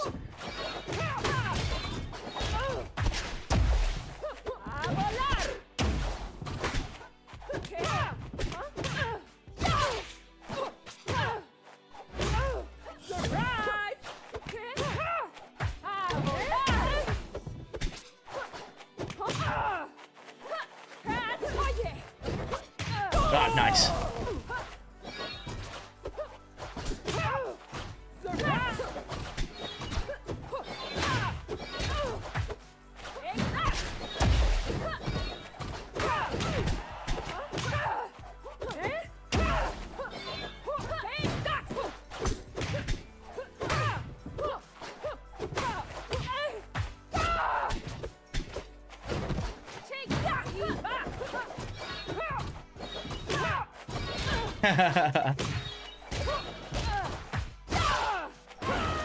And you see, it's just like it's creating this like multi-layered pressure where I get to really find mix-ups opportunities.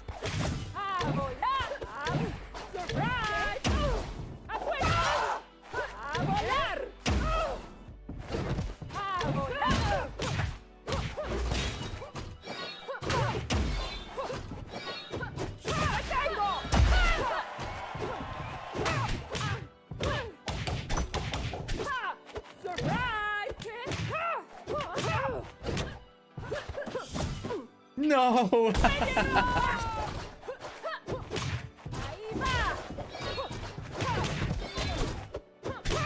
That is one thing in The Ditto, it can be hard to tell Ditto. whose chair too. I don't know whose chair belongs. It's because to we're right now. technically playing like a similar color. Same color, yeah. Yeah, so what you gotta look for is the indicator over it. The green is mine, and the blue is yours.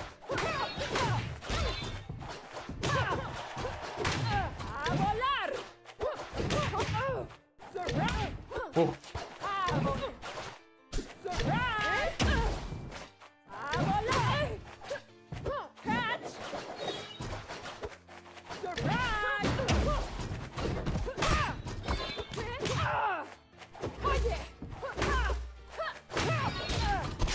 Nice.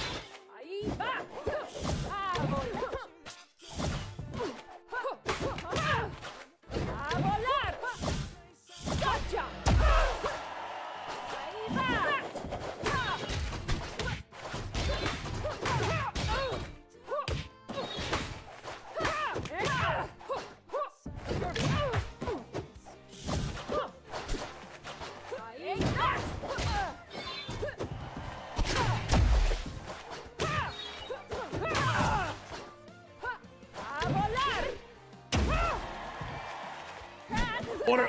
Oh.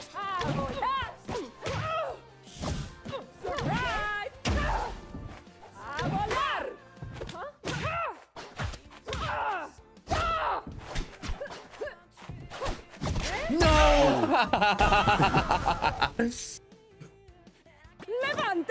Yeah, that is a really big thing. And it's like, you saw there were a lot of times where like you would hesitate just a little too long to be like, am I gonna hit pull chair or swing? And then I'd hit you. And it's like, you also have to be able to multitask that, whether it's the Ditto or not. You need to be able to like keep up with that, especially against the faster characters, where it's a lot harder. Make sense? For sure. And I do feel like I do struggle in the Ditto a little bit. Yes. Because It's, Lorena's are making use of that chair in a way that I'm not. The chair is like what lets you take tempo. That makes sense. And so being able to have that without just raw scrapping, because you're gonna, I'm sure you've experienced it, you're gonna find those players that understand that they're gonna just sit there at mid-range and dash dance camp you really hard. And it's like, that's where having the chair as a mix-up is really important. Because it's not always like hit the chair, pull it, it's just like hit the chair, what do you do? What do you do because I hit the chair? And like playing off that. That makes sense? Oh yeah. Cool. Any questions or thoughts? Not really, no questions. Yeah. I just I didn't really know about like the short hop down special into forward air setup. Yeah, you can even like bait people really hard too and be like down B, just like back up, down B, and just like really get creative with how and when and if you hit chair. Because at the end of the day, like if you are far enough away, it's the onus on them to react to whether or not you hit the chair. And if they guess wrong, you get to do whatever you want to them. That's the cool part. Make sense? Cool. All right, let's play the game. Okay.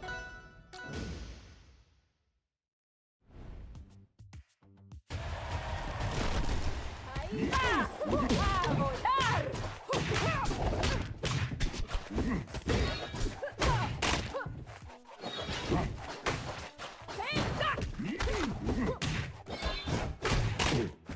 have to practice the timing of both of those things.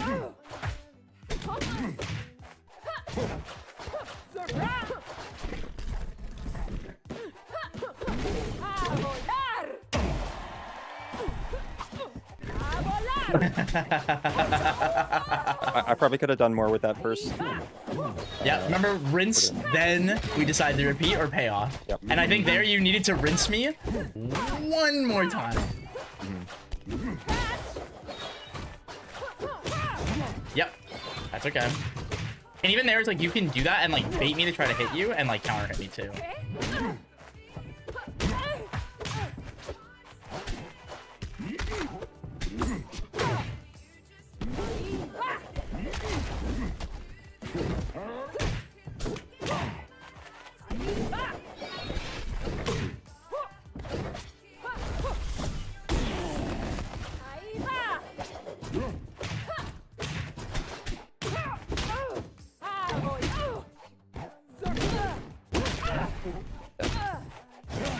Oh, please. No. No. Yes, I love the mix up there. Ooh. You went a little too quick, but you had the right idea of like using the chair in that moment and feigning your retreat. That was really good. And see, even like there, it's like I hesitated because I thought you were gonna down B, and then you end up neutral being in it. Hit me even harder. Nice. I think that's one of my favorite things about leveling as a character is just like the mix up between down B and neutral special. Yeah, agree. It's super fun.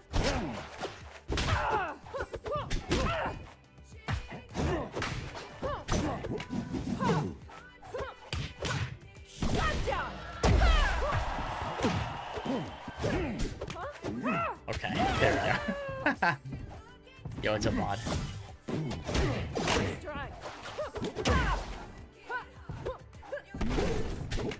Great. Yep, I'm dead. Fantastic. Very, very good.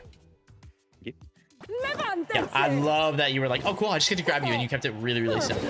Yeah, the big thing is just keep reminding yourself, it's like, rinse and then repeat. It doesn't have to pair. That's the key. And you don't have to make a play if you're not ready, because you could just repeat, then try again. That's the idea. True. That makes sense? Yeah, look for those opportunities to really capitalize on it. Yes, exactly. Let's do some of this.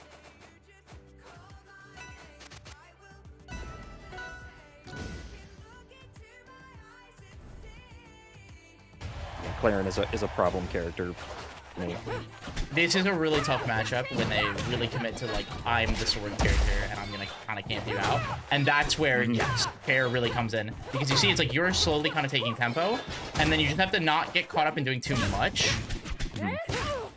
because that's the enemy. It's like pressing too many buttons in sequence. Just do really simple chair hits and movement to find opportunity.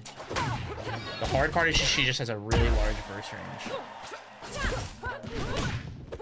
Yep, good. Thankfully, she's a character that's really easy to rinse and repeat. And so playing for that is what we want to think about, is like, yes, doing things like that.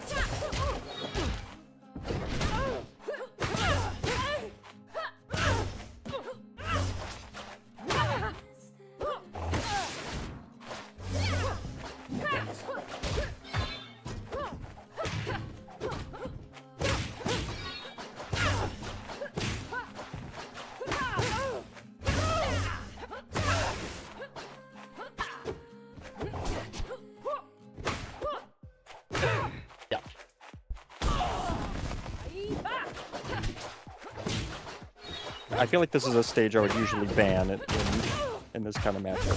I don't think it's actually bad for you. I think it's really, it's one that works out really well in your favor because of the size. She can have a lot of space to move because it really depends on like how the player is playing it.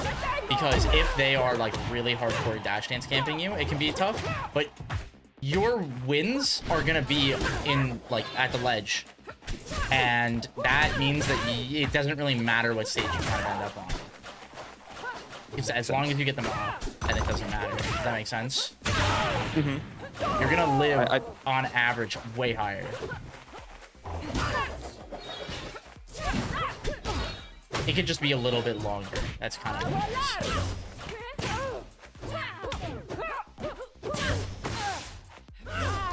Ooh, nice.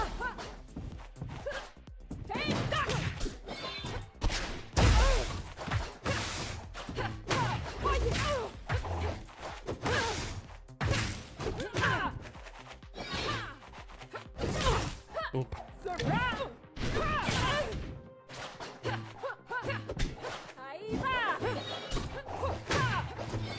Yeah, that's another situation where I think using a different method to get my chair down. Yes. I'm better. Yep, exactly. Because it ended up, you kind of got like stuck. But realizing that's like being under that platform isn't like inherently bad.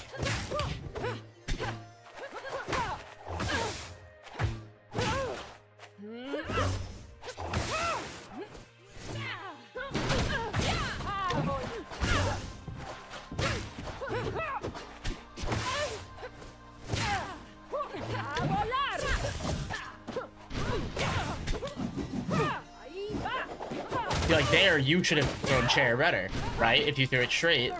then it would have actually threatened me. And even off stage, it applies as well.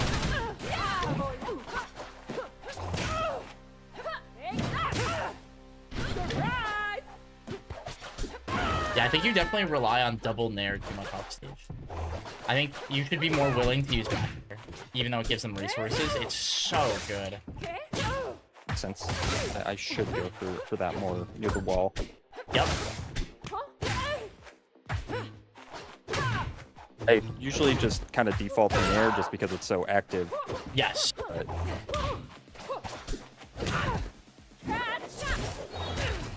you know, there isn't a lot of reward to it in that position. When it's that low of a percent, it's just not going to do anything.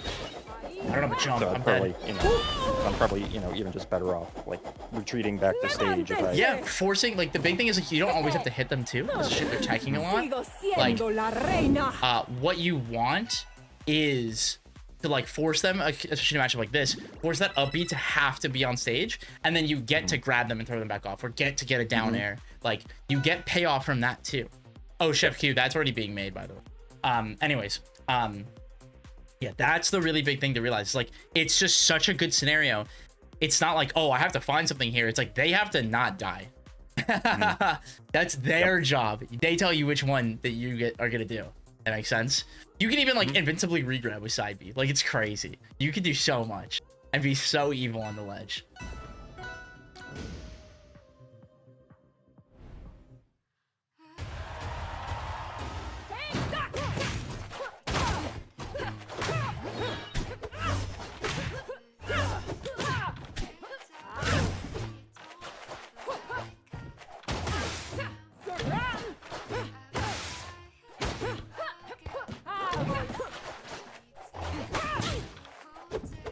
I want you to be a little bit more confident with your floor hugs at like sub 40, because that's your opportunity, especially into grab. Makes sense.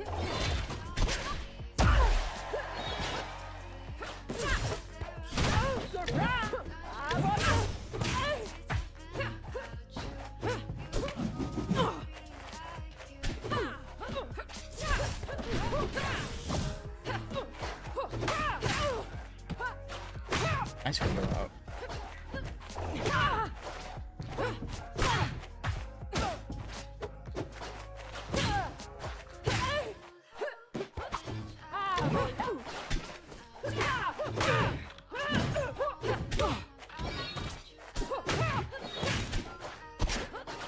I was so sure it's getting hit. Maybe next time.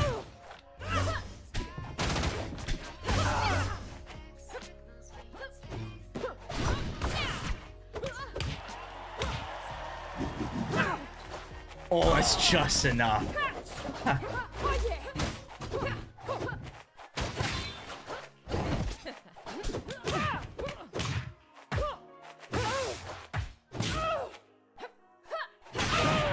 Nice.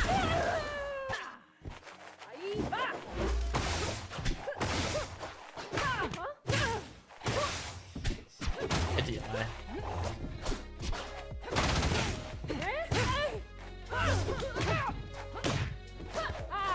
Yeah, that was another. We needed to get our payoff. Just anything. Mhm. Yeah. You just got scared and you just covered a bunch of options. And it's like, you could have even like F-ed.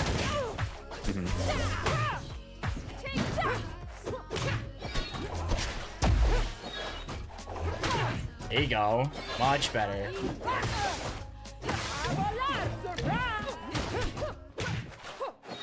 Grab there.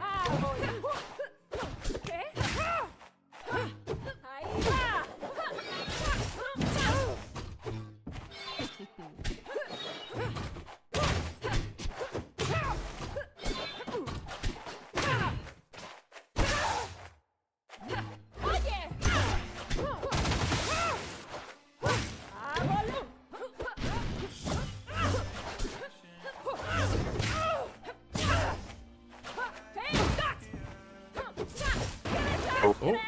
That wasn't what we were going for. We were but- both surprised. Nice.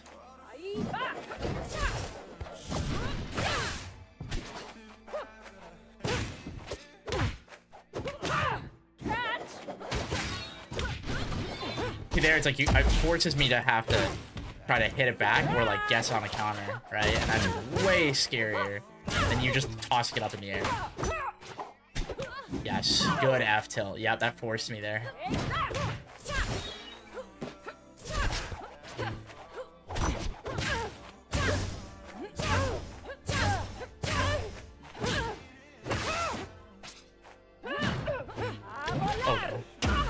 Yeah, I should have.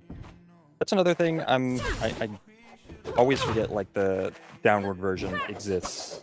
Don't use that enough. The big thing is like you want to side B because you think it's gonna hit, right? And then have it prepared of like, where am I? What can happen if I hit the side B? Right there. Yep, that's a great example. It just needs to. It's really easy to miss it because it's kind of like low hit lag when it initially hits, so it can be hard for you to react. But it's just like, in that moment, you're like doing it because you're like, I want this to hit. I need to know if this hits. Kill? No, great DI. Oh, that one got you though. Yeah, not too high. Yep. That was much better. And you see how much more control the tempo you have just by throwing the chair. It doesn't even have to be pulling it, just being like, you have to care that this exists. That is such a game changer. And this matchup is still hard, but that idea of like your presence is more impactful. Makes sense. Let's try again, and I really want you to focus on your floor hug reversals, okay? Okay. I think you're shielding too much. Yeah, I probably don't use floor hugging enough.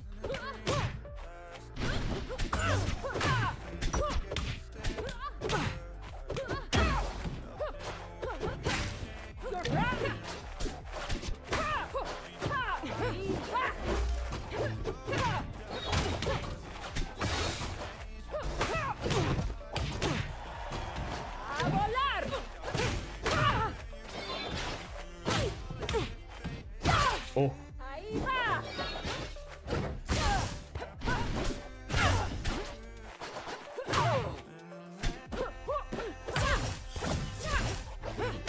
Oh, I'm dead. Nice.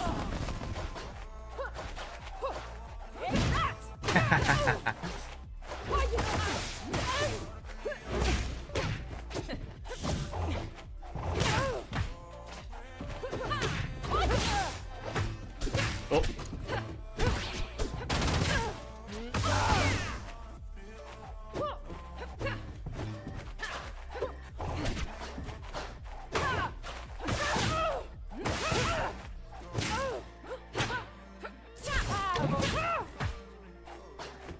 Oh, dude, grab my down strong.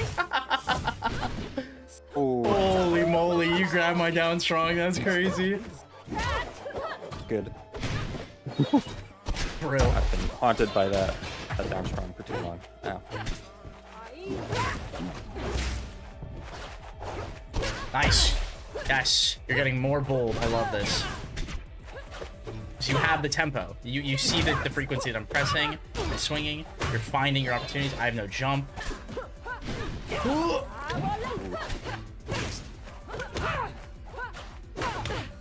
Yep. Boom. Dead. Awesome. Great scrap. And see there, it's like, you see me run towards that chair, immediately take that space, okay? Yep. Yep. That's usually why I try to throw it across the stage and then go towards the other ledge to give myself invulnerability in the case they come towards me. Great. Great disengage.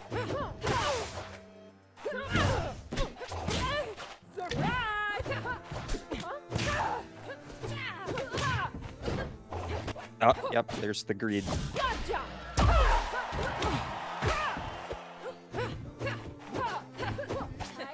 I just want you to be more willing to like back throw and things like that, and not be like, what do I get off the back throw? It's just like, what do you do? Because I back air to you, rather. Same with back throw, honestly. I think you're too eager to like be like, I have to get a confirm here, instead of like, let's just see how you act. Because if they give you that quick little jump, then you get to do it. And it's something that's like, that's the first or second one you hit me with this game. That makes sense. You get to raw react, which is the fun part.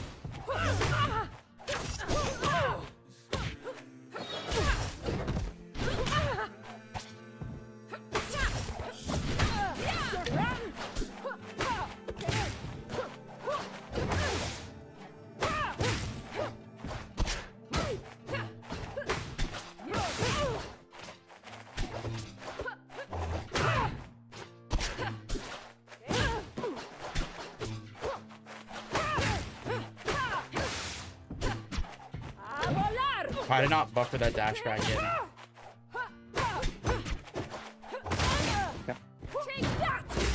Oh, great bait. Holy shit.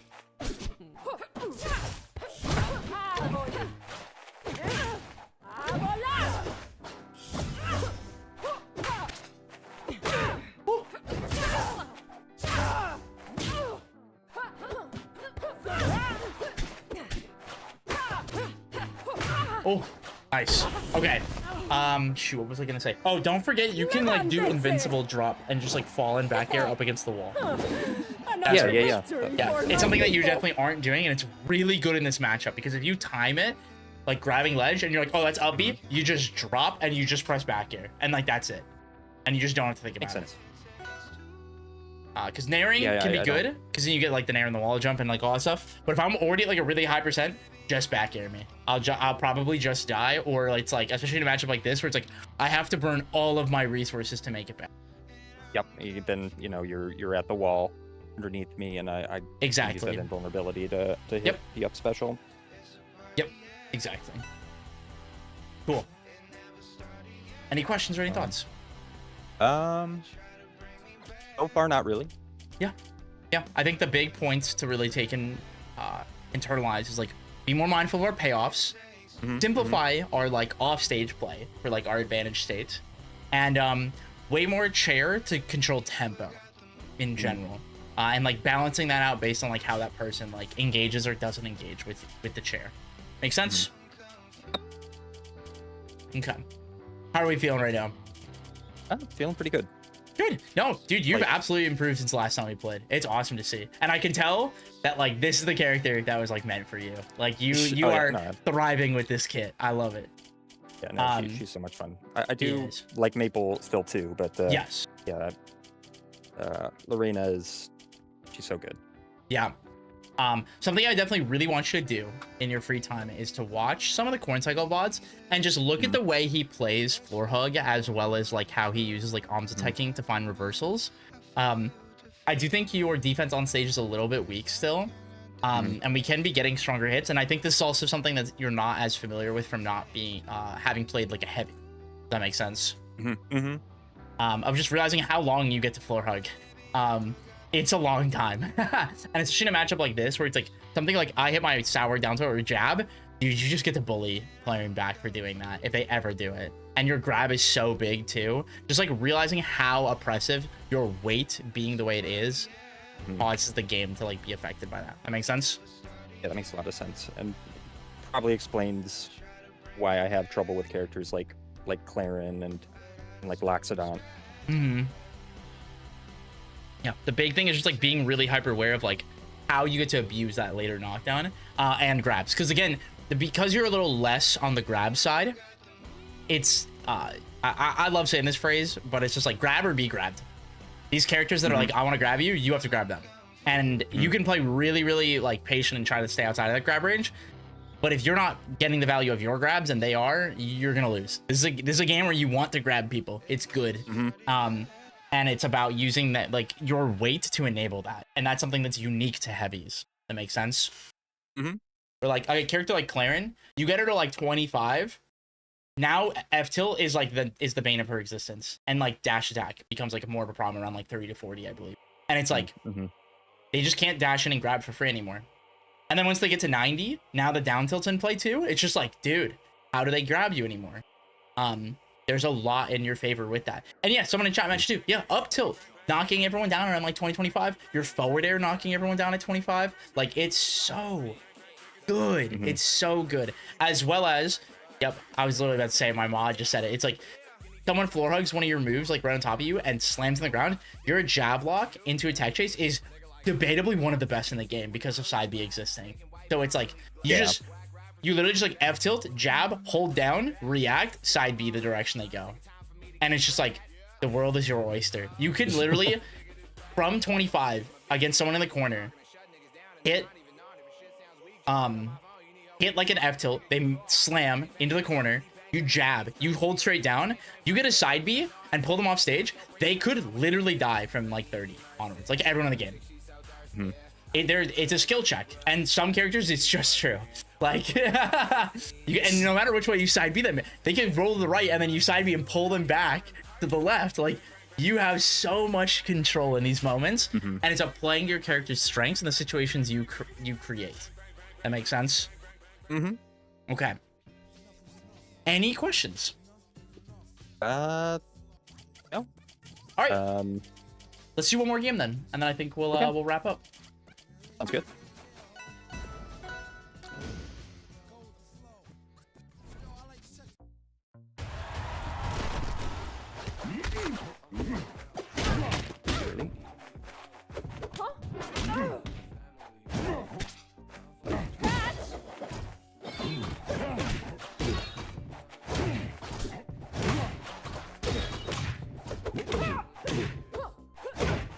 God. I'm surprised that one.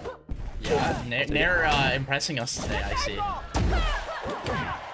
Oh, there you should have up-aired me. Oh, yeah.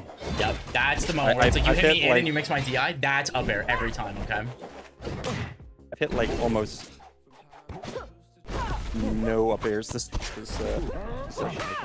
Yeah, something I want you to keep in mind, and like this is something you can research, is like go and look at some of the other Lorena players and look at like how are they comboing into up air, right? Remember, it's all about the cause. That's what we're looking for, the starter.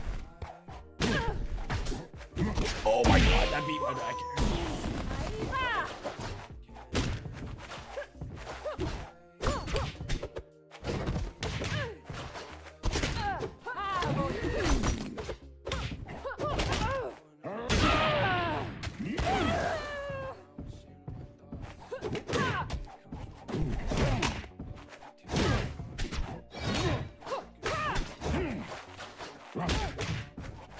You see there, it's like I'm catching you as you dash along. That's the dash, and I want you to just be willing to give up that space more and be like, play in the chair. Like, that's what we need to do.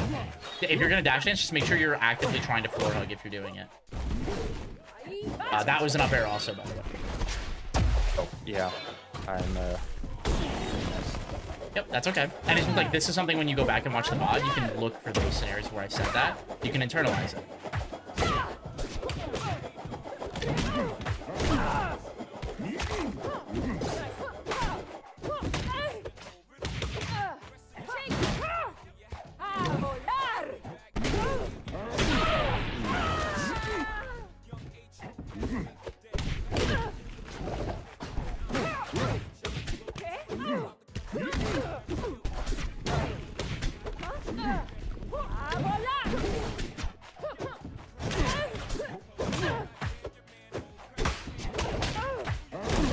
Oh, I did that. Yep. That's okay. That was a funky little interaction. Yeah, no, I wasn't expecting that to break the wall.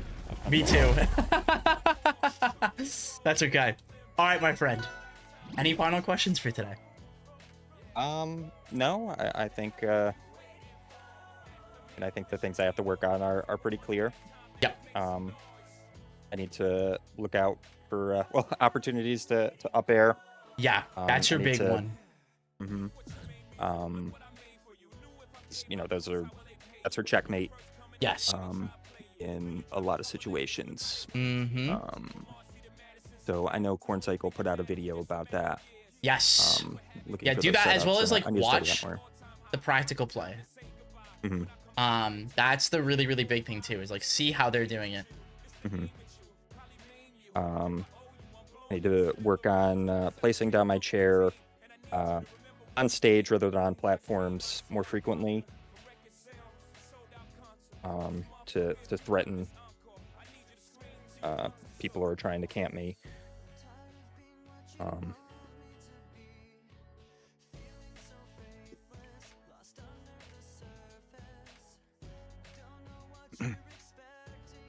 Any final thoughts or questions, my friend? No, I don't think so. Cool. All right, I think that's a good stopping point then. Bob, and you know, like I said before, it's a lot to take in all at once sometimes. So watching the VODs is useful. Yep, this will be up on my YouTube. It'll be under the live tab. So be sure to go give that a check. And as always, if you have any questions, you always can DM me. All right. Sure thing. Cool. All All right, bud. All right. I'll talk to you later. Have a good one. Thank you. All right, guys, don't forget, you can check out my Discord, open to everybody. You can follow me on Twitter. And if you're interested in signing up for your own coaching, be sure to come check out my website. Guys, always open for more slots. Evo's coming up. We have a discount code for Twitch subs, or if you're not subbed on Twitch and you want a discount, Evo Prep to sign up and get a discount as well. So thank you guys for all the support. Today's been really fun. I think I'm going to call it. I want to go eat some lunch, and I got some more work later that'll be off stream probably. I gotta double check with them, and then we'll